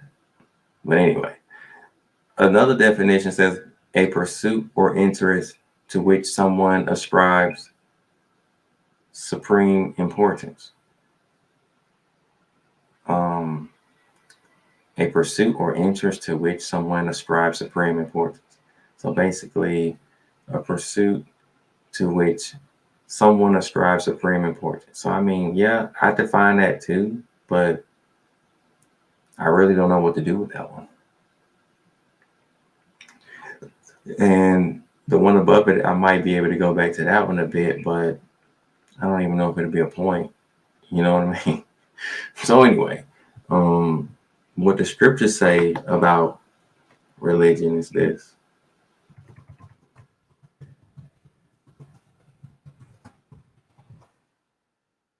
So this is what the scriptures say about true religion. Let me pull it up in this. James 1:26.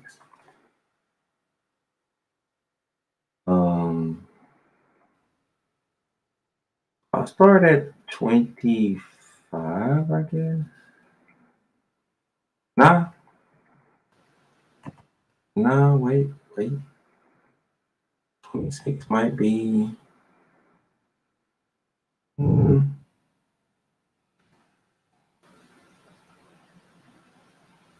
26 will work, I think. It says, if any think they are religious and do not bridle their tongues, but deceive their hearts, their religion is worthless.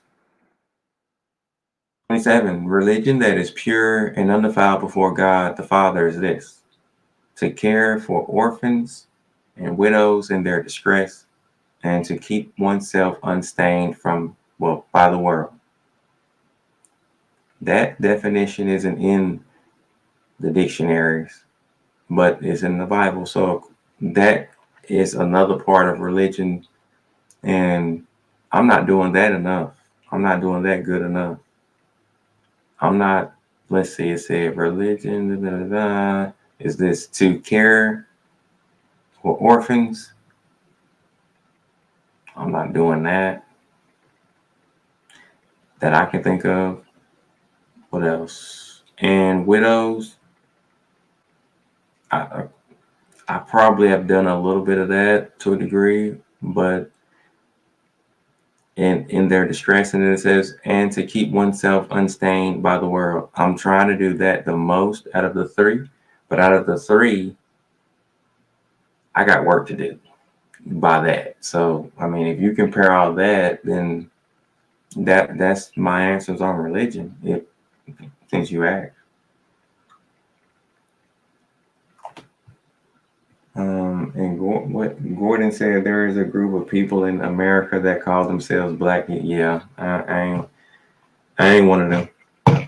Nah. I used to believe I was a Hebrew Israelite, but I don't believe it no more. I just consider myself a son of Adam, and that's pretty simple. Everybody is a son of Adam, so I keep it simple, something that I can verify and prove, and I try to walk with God and endure to the end and get in His kingdom. That's what I'm trying to do. So I was on.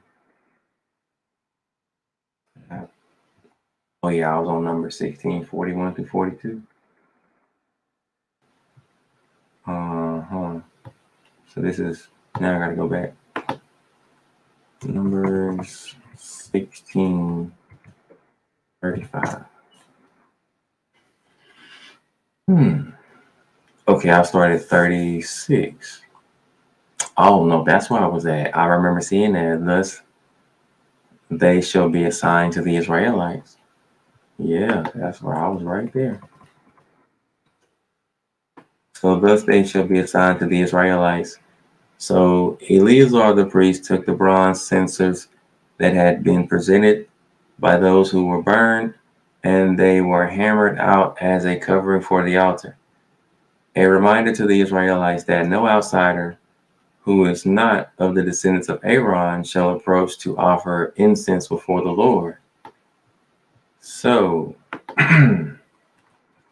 as not to become like Korah and his company, just as the Lord had said to him through Moses. On the next day, however, the whole congregation of the Israelites rebelled against Moses and against Aaron, saying, "You have killed the people of the Lord." And when the congregation had assembled against them, Moses and Aaron turned toward the tent of meeting. So they already knew what was going to happen, I guess. Or they was just, maybe, seems like they were suspecting God to show up, possibly. So they was already waiting. They was like, well, here we go again, maybe. But anyway, then it says the cloud. The cloud had covered it, and the glory of the Lord appeared. Okay.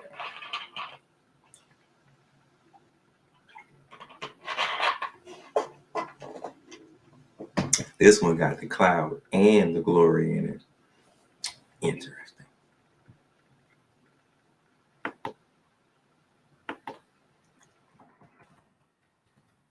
Kill the people of the Lord. The meeting. Right there. Einon. Kas. Who, yep, same word. Ukabud, Yahuwah, Yara. Oh, that's great. Love it. I love it. Y'all see how similar? I don't know if y'all can remember it, but it's really similar. Okay. So this is 16. I'm gonna put a cross reference as well. Yeah, this is 40. What verse is this? 40. I'm gonna just say 41 to 42. Hold on. Get this out the way.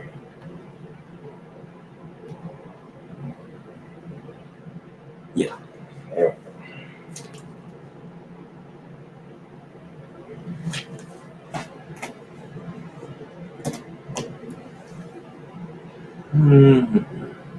What happened after that? Alright, so number 17. So we gotta go up.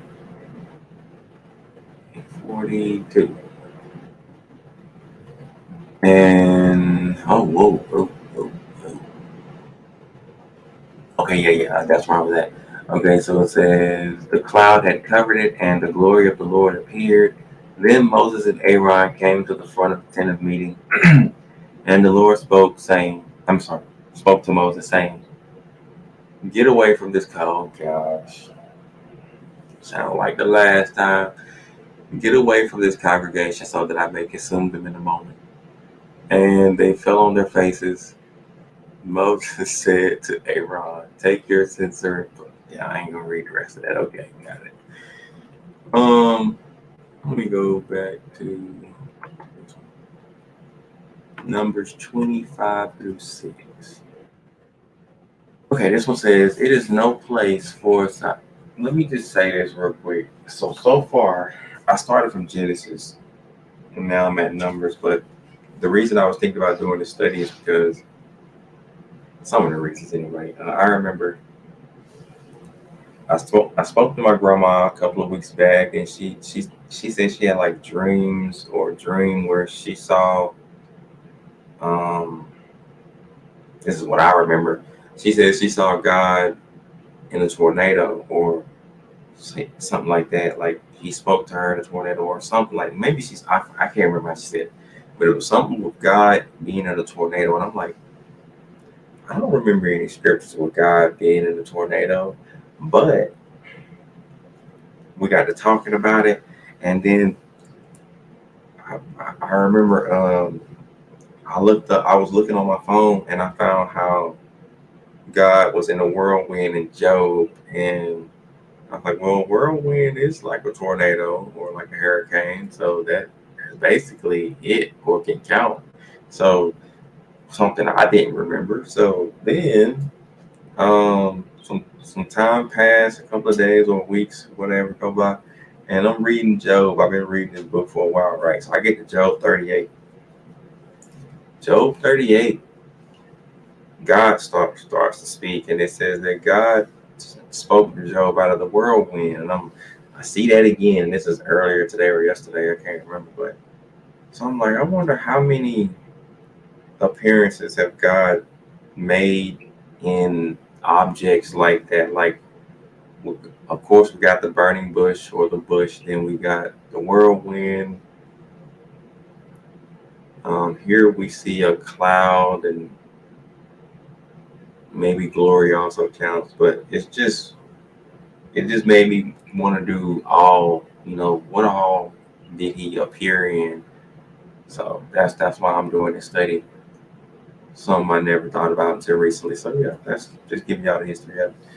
Gordon say, regardless of race slash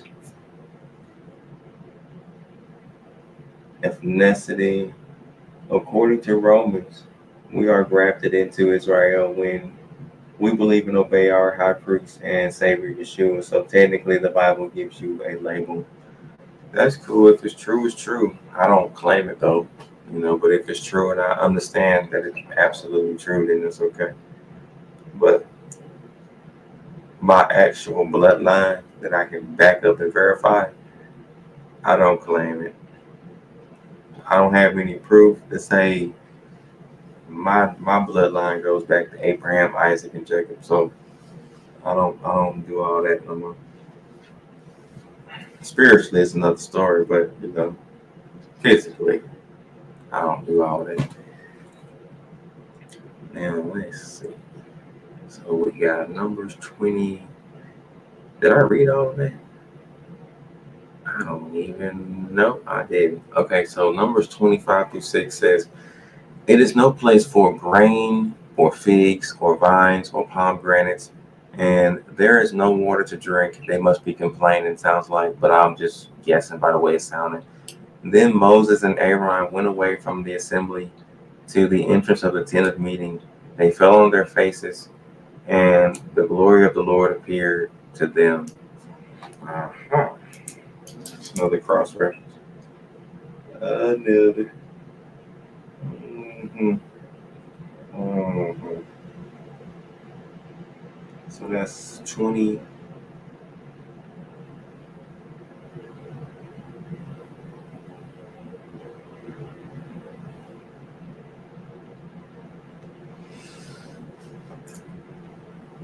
I think, yeah, that should be Kabul. Am I right? Yeah, I'm starting to remember now. Kabul. I'm thinking.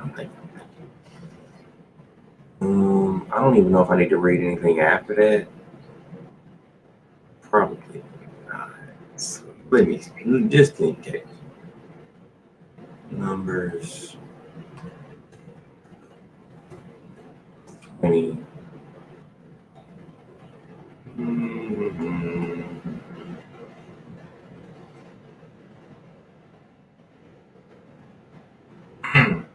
It says, in 7, the Lord spoke to Moses, saying, "Take the staff, blah, blah, blah." Oh, that's when Moses messed up. Hmm. Okay. All right. Um, Deuteronomy 13. Yeah, that should be, yep, Deuteronomy. Okay, this one talks about dreams appear among you.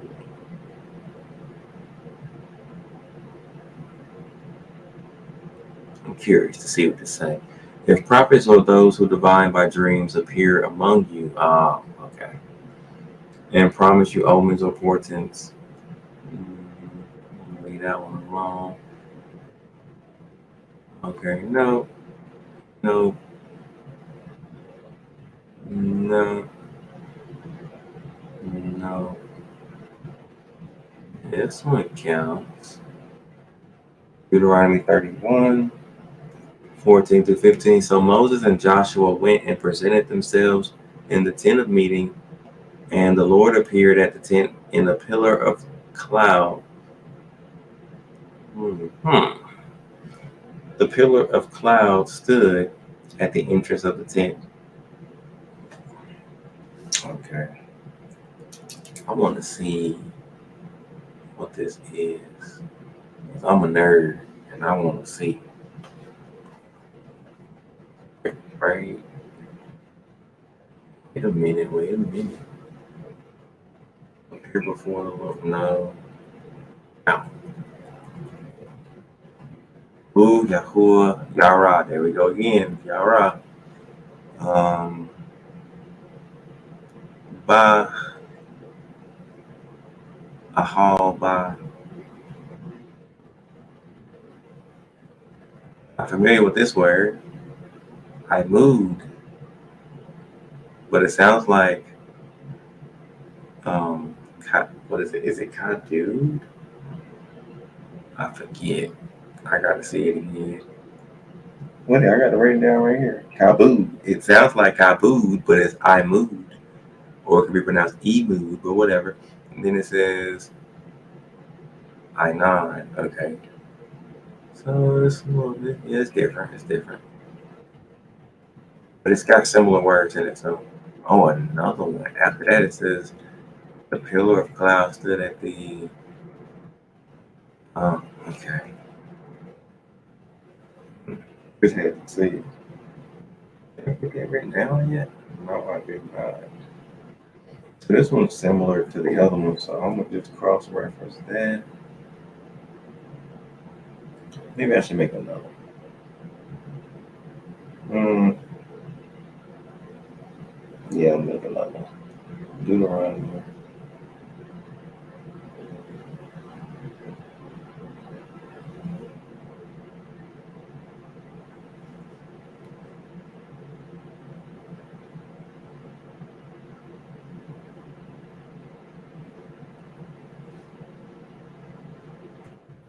Deuteronomy 31, 14 through 15. 14 through 15.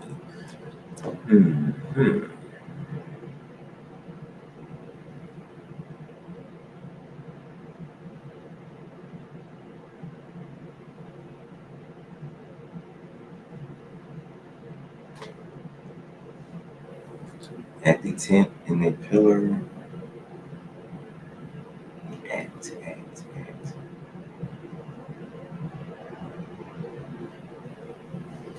At the tent in a pillar of cloud.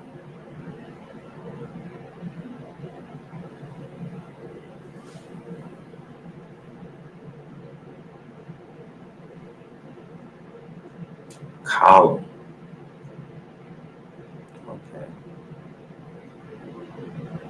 Little Jimmy. I was thinking about Little Different, and then I said Little Jimmy, bro. What did he say after that? Is he gonna punish somebody? Possibly. Let's see. Numbers. No, that's Deuteronomy. Deuteronomy what? Dude. 31. 14. Right here. 16. The Lord said to Moses, "Soon you will lie down with your ancestors." Okay. I thought it was going to be punishment, maybe. So Judges 6, I think it's the next one. Judges 6:2. The angel of the Lord appeared to him and said to him, "The Lord is with you, you mighty warrior." Is that? Nah, that's not the one I'm thinking of. That's the one. 13. That's the one I was thinking about. Okay, so I gotta read more on this one. That's probably all it say.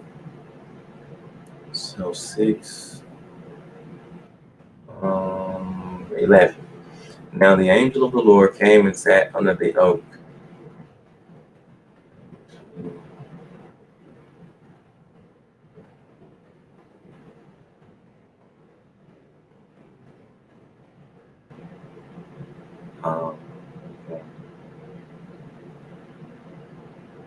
I'm skimming through this top part. Okay. Now the angel of the Lord came and sat under the oak at. Glad I read that. Okay. Judges. And I spelled it wrong. Sad. Okay. Sat under the oak at Ophrah. My bad. I'm gonna read what you said in a minute, Gordon. My bad. I forgot. Which belonged to Joash the.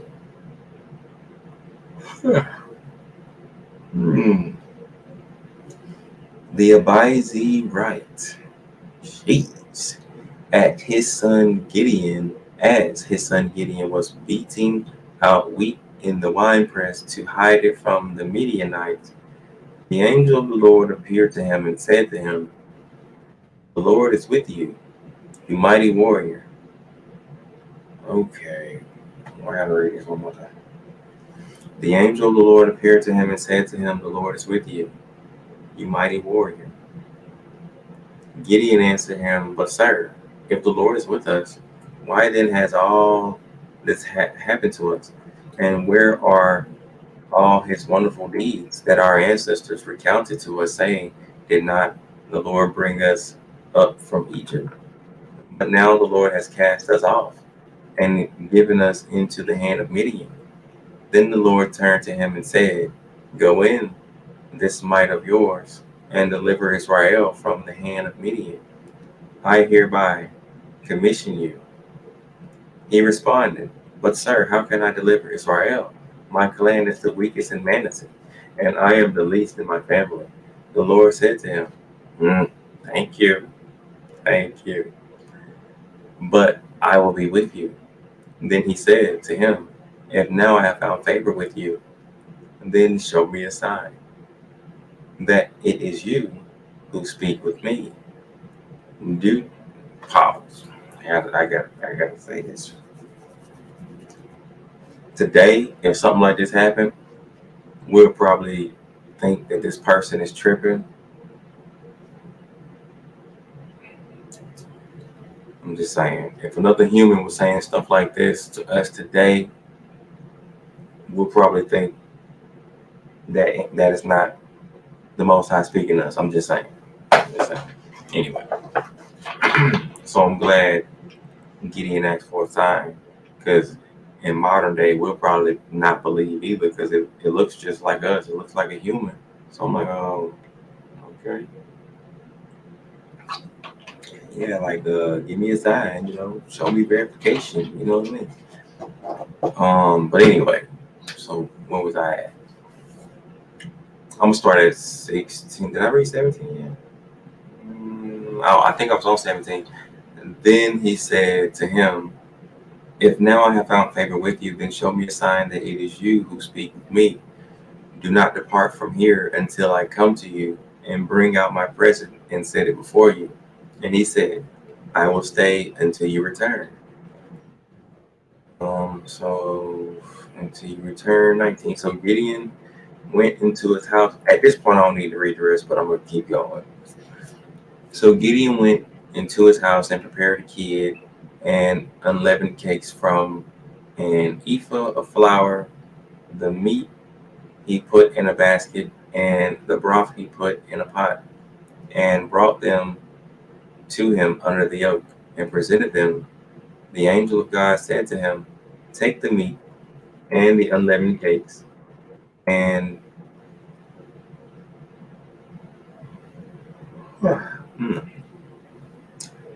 this reminds me of Tobit, by the way, the book.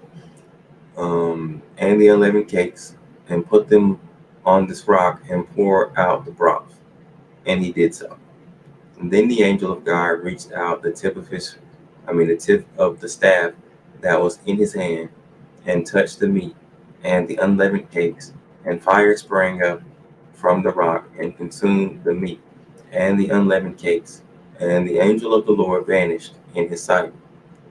And then Gideon perceived that it was the angel of the Lord, and Gideon said, "Help me, Lord God, for I have seen the angel of the Lord face to face. But the Lord said to him, "Peace be with you. Do not fear. You shall not die." Then Gideon built an altar there to the Lord and called it, "The Lord is Peace." I like that. Um, then it says, to this day, it still stands at Ophrah, which belongs to the Abiz, Abizrites. All right. Oh, God is about to talk after that too.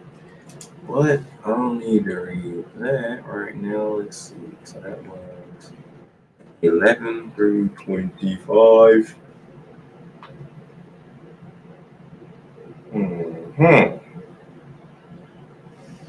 So an angel of the Lord. All right.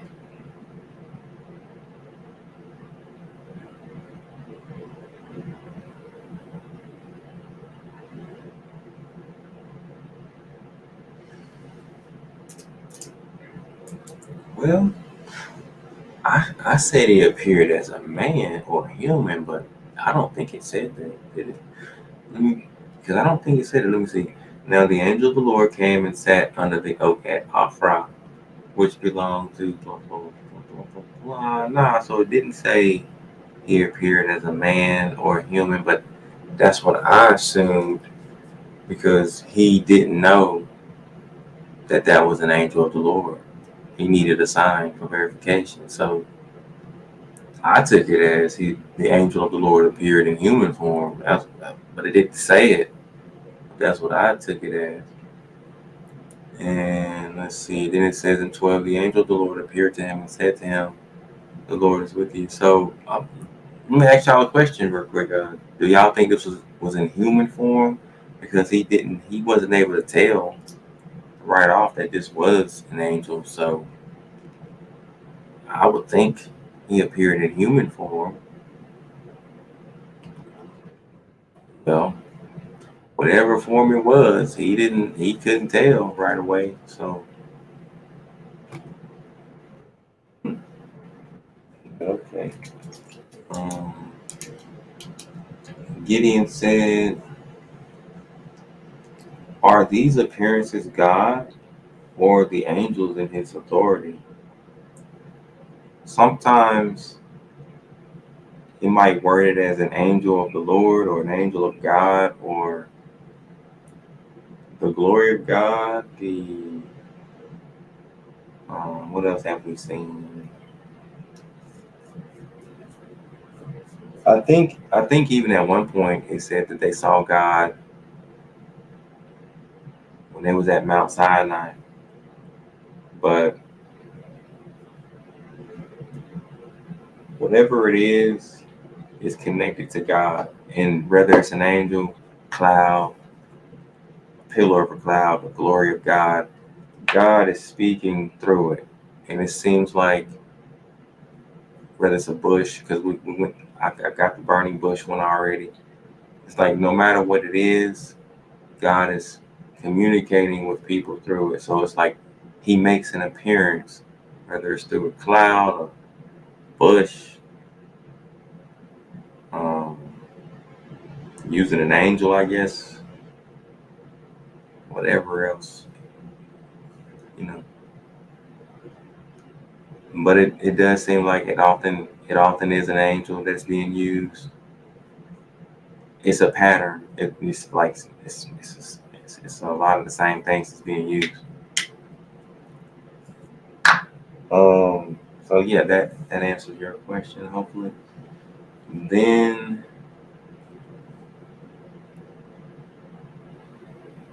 I think even the burning bush, when it said an angel of the Lord was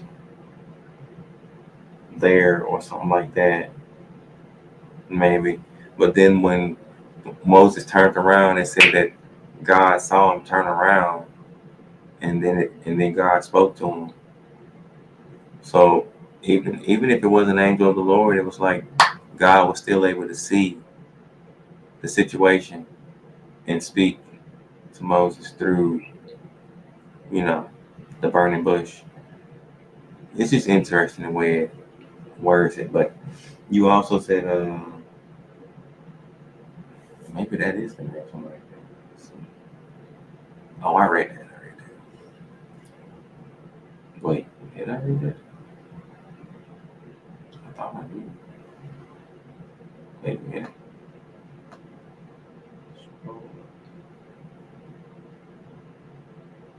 Oh, no, I didn't. I thought I did. Okay, so it says, yeah, no one can prove those bloodlines. Thus, that is why we are grafted in / adopted into Israel, according to Romans. We know that we cannot see the Most High's face and live. In this verse you read, it spoke about seeing the angel of the Lord face to face. Yeah, the clue being angel. So I do not think this was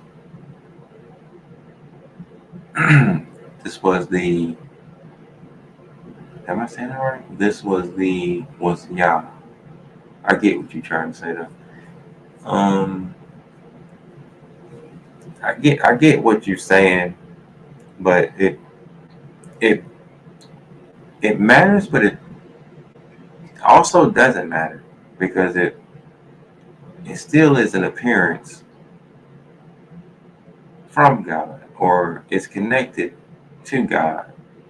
No matter if it's an angel that's actually there or it's said that God appeared in a cloud or bush, whatever it is, God is the one communicating or behind it, so it still counts. It might not be God face to face or anything, but you dealing with the direct source, basically. Well, you dealing with, you know, God still, and they consider it, well, let me see. Wait a minute. When it starts off, a lot of these, it say, let me see. Some of these say, that one says the angel of the Lord appeared, the angel of the Lord appeared. Now, in Deuteronomy, this one says, and the Lord appeared. So some of them, like a lot of them have been saying stuff like that. Like, but these last two are saying that the angel of the Lord appeared. Not some of them are, but yeah, they still count for my study though. Because my study was basically, it wasn't the exact appearances of God only. It was any appearances that God he appeared through things, like whether it was the burning bush, um, the whirlwind. Like that was my original study. The way I worded it, the title was just the appearances of God. But I was really looking for like all what God appeared through, like burning bush, cloud, whirlwind, and etc. That's what I was really looking for. But these other ones are just, extra ones. So I'm getting a lot of it, but I'm also getting those too. So it still counts to me as a appearance, from God or by God. So let's see. Judges 6:12. Did I get that? I did.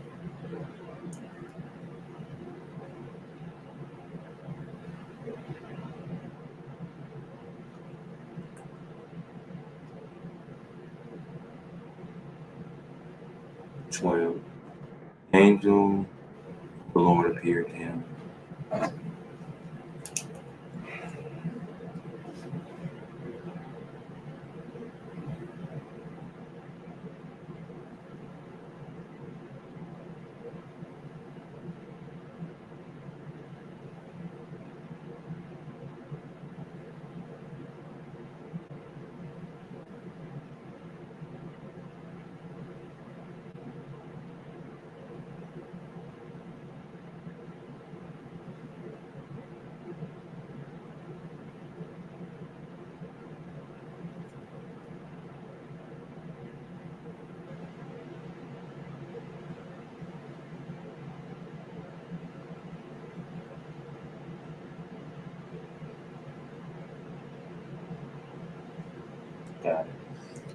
The angel of the Lord appeared. Yeah. Okay.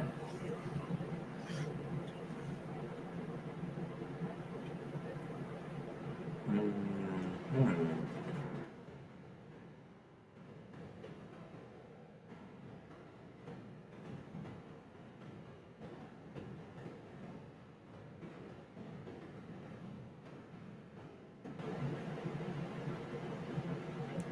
Judges 13:30.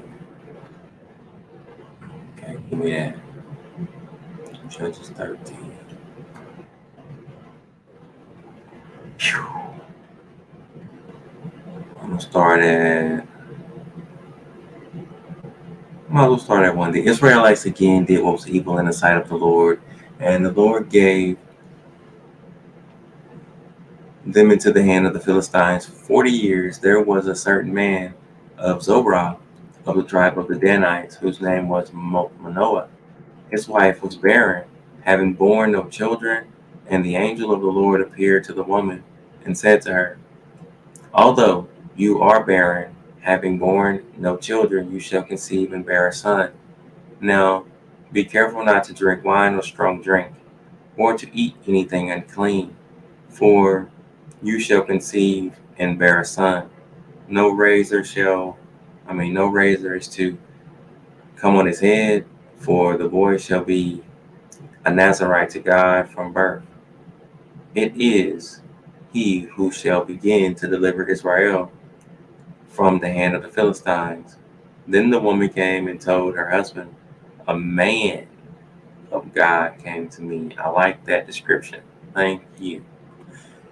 A man of God came to me, and his appearance was like that of an angel of God, most inspiring. I did not ask him where he came from, and he did not tell me his name. But he said to me, you shall conceive and bear a son. So then drink no wine, nor or strong drink, and eat nothing unclean, for the boy shall be a Nazarite to God from birth to the day of his death.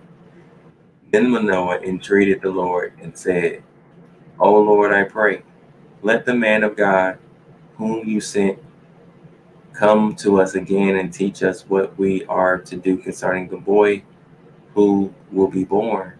God listened to Manoah, and the angel of God came again to the woman as she sat in the field. But her husband Manoah was not with her. So the woman ran quickly and told her husband, the man who came to me the other day has appeared to me. Manoah got up and followed his wife and came to the man and said to him, are you the man who spoke to this woman? And he said, I am. Then Manoah said, now when your words come true, what is to be the boy's rule of life? What is he to do? The angel of the Lord said to Manoah, let the woman give heed to all that I say. Sorry, I messed that up. Let the woman give heed to all that I said to her. She may not eat of anything that comes from the vine. She is not to drink wine or strong drink or eat any unclean thing. She is to observe everything that I commanded her. Manoah said to the angel of the Lord, allow us to detain you and prepare a kid for you. The angel of the Lord said to Manoah, if you detain me, I will not eat your food. But if you want to prepare a burnt offering, then offer it to the Lord. For Manoah did not know that he was the angel of the Lord. Makes sense. Makes sense. Then Manoah said to the angel of the Lord, what is your name?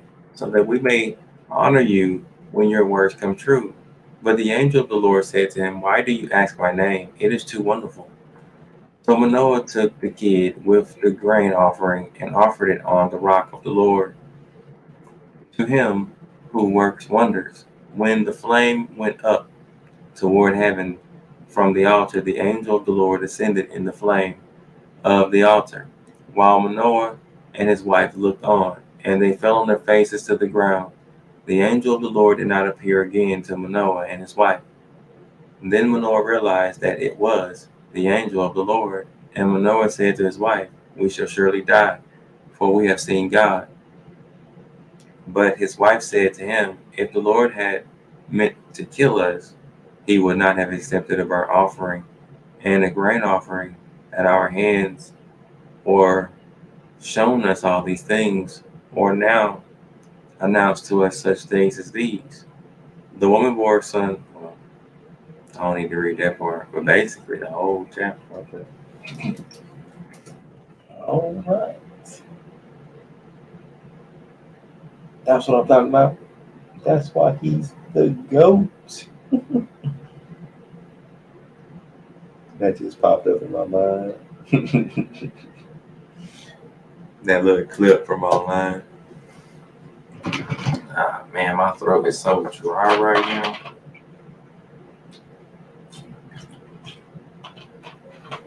I need help. So Judges 13 Hope Chat. Gordon, let's see if I got all your messages read. Do you think Jacob wrestled with the Most High or with an angel? Did I read the one above that? I don't think so. Let me see. I'm trying to go up a little bit. Wait a minute.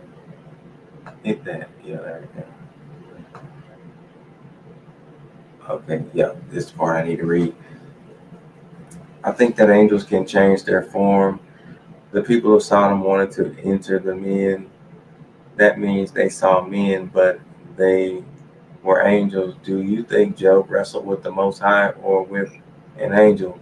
So technically, it would be all the times that the Most High made contact with mankind to reveal his will. I like how the beginning of Revelation describes what you are alluding to in the first verse. The message was from Yahweh, given to Yeshua, given to an angel who gave it to John. Order of authority. What state are you in? I'm in North Carolina. Now your question was, do I think Jacob wrestled with an angel or the Most High? From my memory, an angel, but I think he looked at it like he saw God face to face. Same as I think that they just said. I think, what did they just say? They said,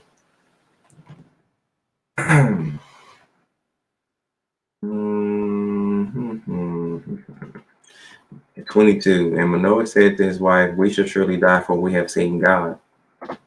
They looked at it like that.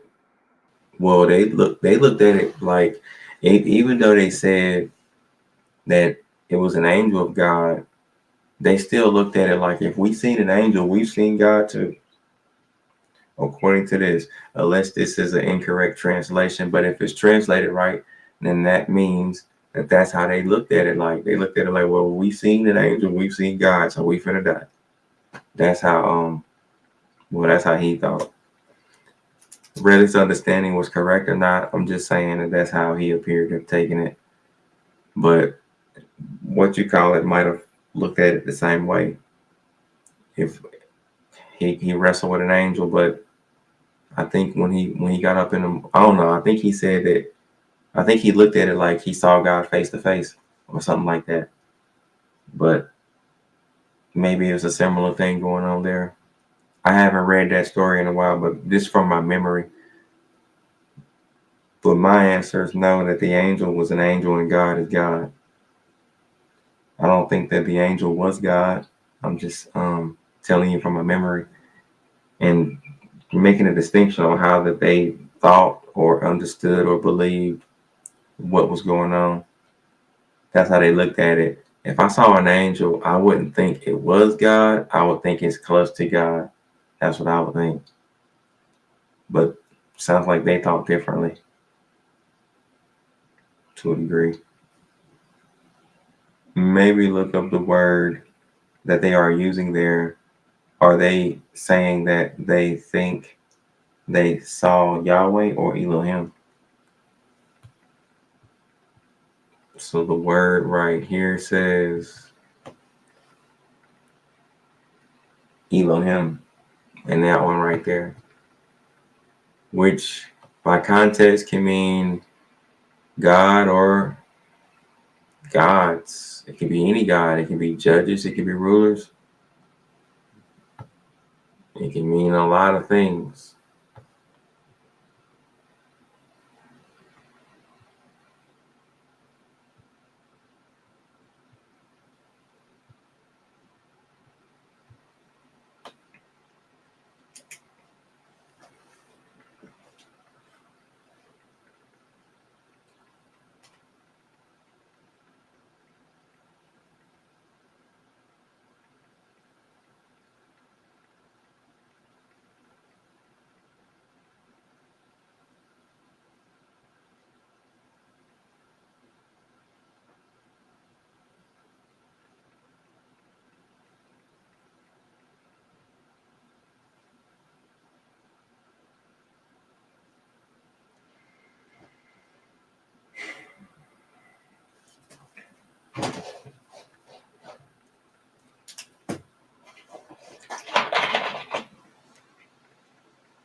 As Elohim can be used for leaders, angels, Yeshua, and the Most High. So technically, then they could be saying that they saw an angel face to face and thought that they will surely die. Just a thought.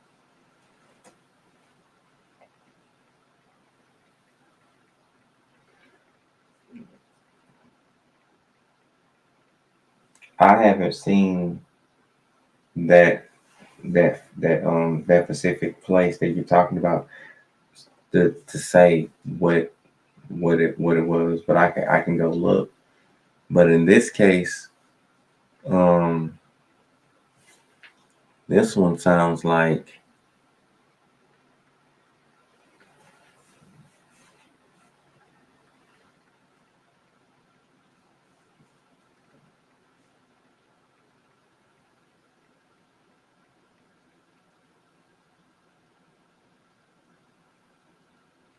reading over what you said.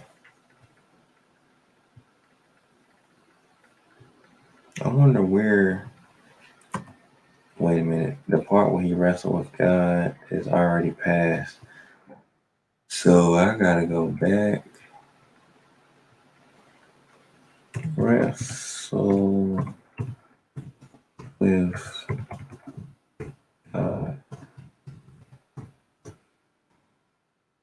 Genesis 32.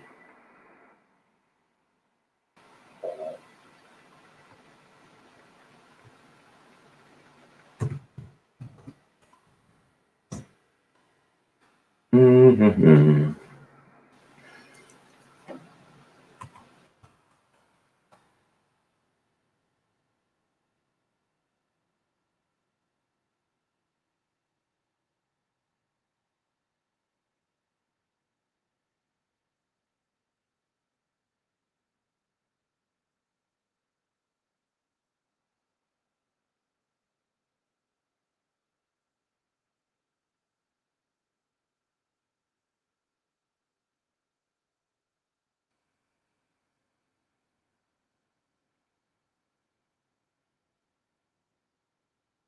Here we go. So it says in 22, the same night he got up and took his 2 wives, his 2 maids, and his 11 children and crossed the ford of the Jabbok. He then took them and sent them across the stream, and likewise everything that he had. Jacob was left alone, and a man wrestled with him until daybreak. When the man saw that he did not prevail against Jacob, he struck him on the hip socket. Jacob's hip was put out of joint. As he wrestled with him, then he said, "Let me go, for the day is breaking." But Jacob said, "I will not let you go unless you bless me." So he said to him, "What is your name?" And he said, "Jacob." Then the man said, "You shall no longer be called Jacob, but Israel, For you have striven with God and with humans, and have prevailed. Then Jacob asked him, please tell me your name. But he said, why is that? You ask my name. And there he blessed him. So Jacob called the place Peniel, I mean Peniel, saying, for I have seen God face to face, and yet my life is preserved. And that's the part you was talking about. Same word.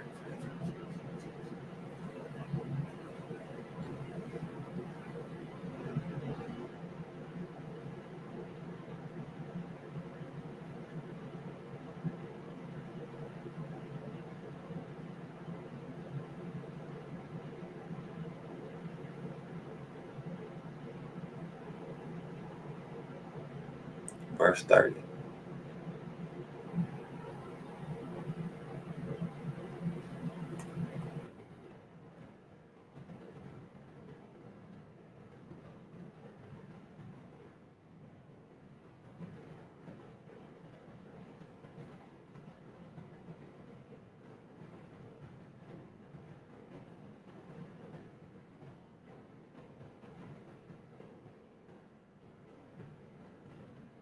Yeah, right there. Interesting. So one part that you didn't say, the angel,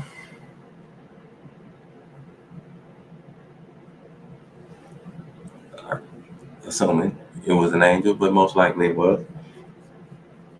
Whoever this was wrestling with Jacob said, for you have striven with God and with humans.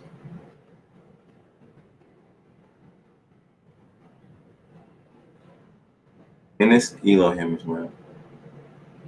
But um, when it says Elohim right there, do you think that that's referring to the true God or an angel?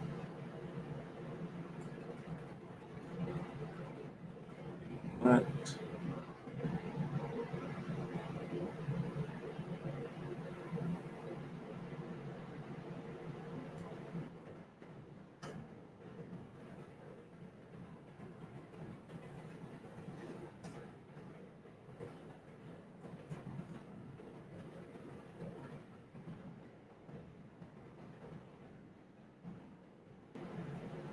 God's in the original sense, but especially used in the plural, thus especially with the article of the supreme God, occasionally applied by way of by way of difference to magistrates, and sometimes as superlative, angels exceeding God,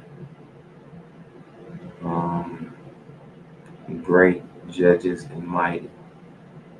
Some of the definitions there.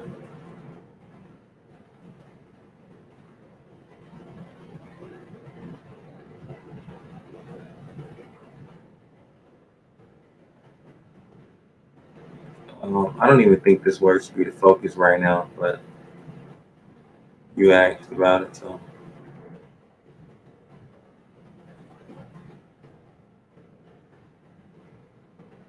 yeah, I'm not gonna really worry about this word right now. I'm sure that'll all come.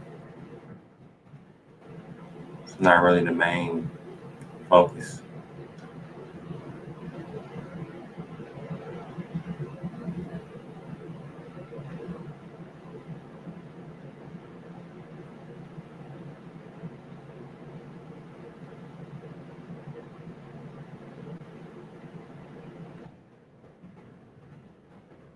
Genesis,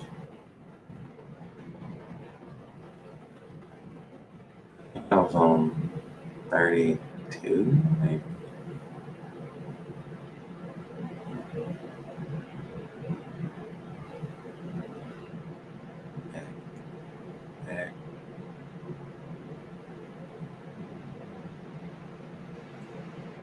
Yeah, that's right, 32.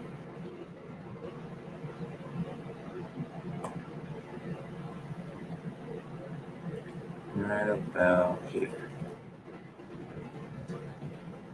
I'm gonna read it one more time. Let me see.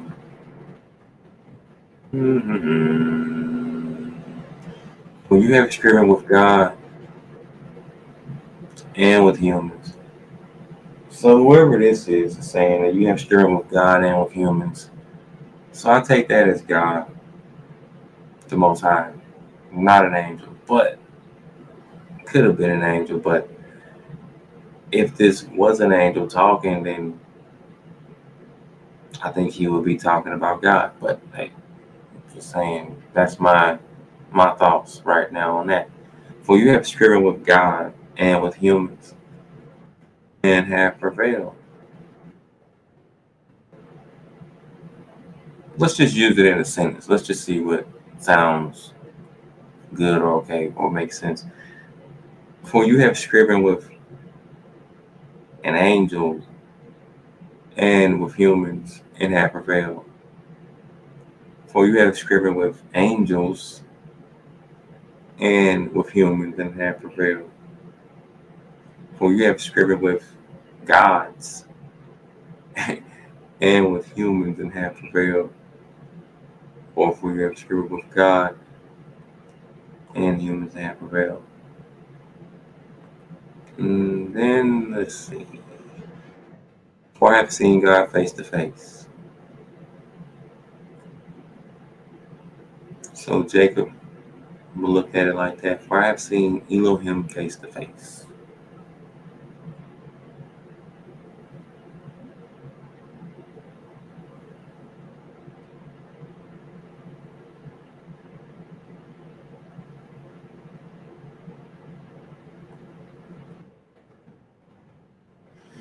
I don't even think I need to worry about that one. But anyway, just looking at it, because that's the one you was talking about. So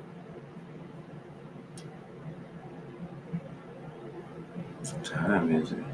9:42. Hold on, I'll be right back.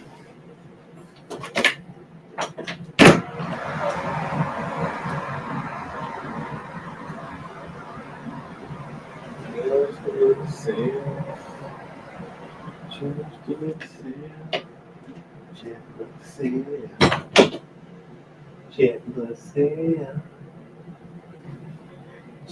a little sail. Dang it, I knew that was gonna happen. Do it. Alright, let's see. What else we got?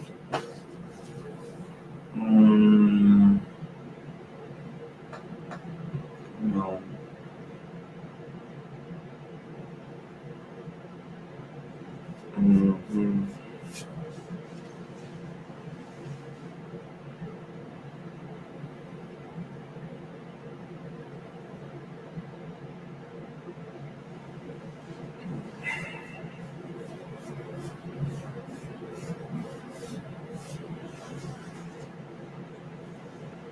Just a thought.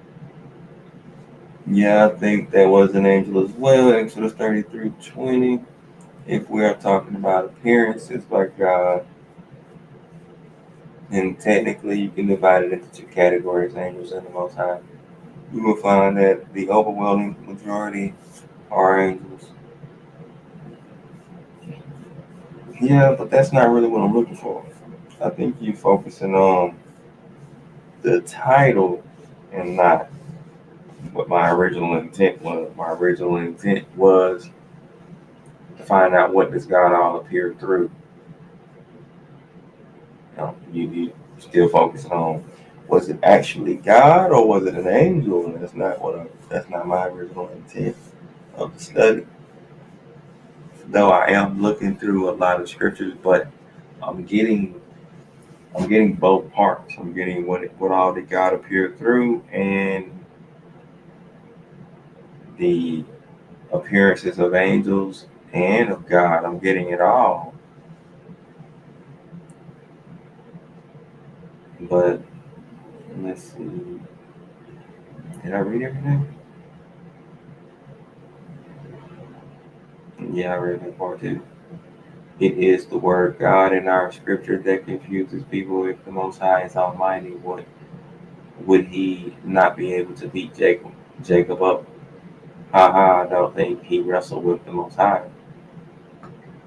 That's not what I'm saying, man. You focusing on, I don't even know why you focusing on that, but and I understand your point. I mean, of course, God is Almighty, but I mean, if God want to let somebody win, He can let somebody win. So it's up to God. You know what I mean?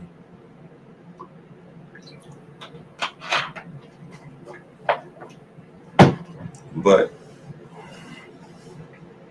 what was we talking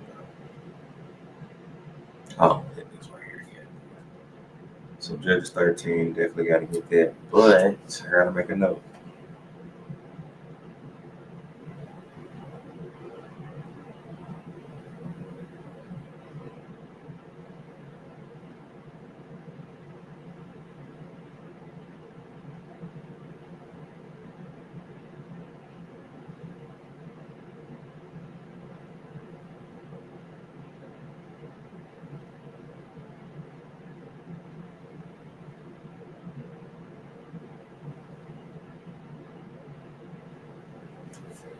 Mm-hmm.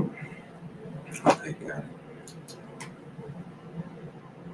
Okay. We're going on 3 hours. Wow. That's classic right there. Which one we get? Oh, Judges 13. Oh, okay. Mm, Judges, we got that. We got that. We didn't get this. And then like on rising. The Lord continued to appear at Shiloh, for the Lord revealed Himself to Samuel at Shiloh by the word of the Lord. And oh yeah, I need that. 3:21-24.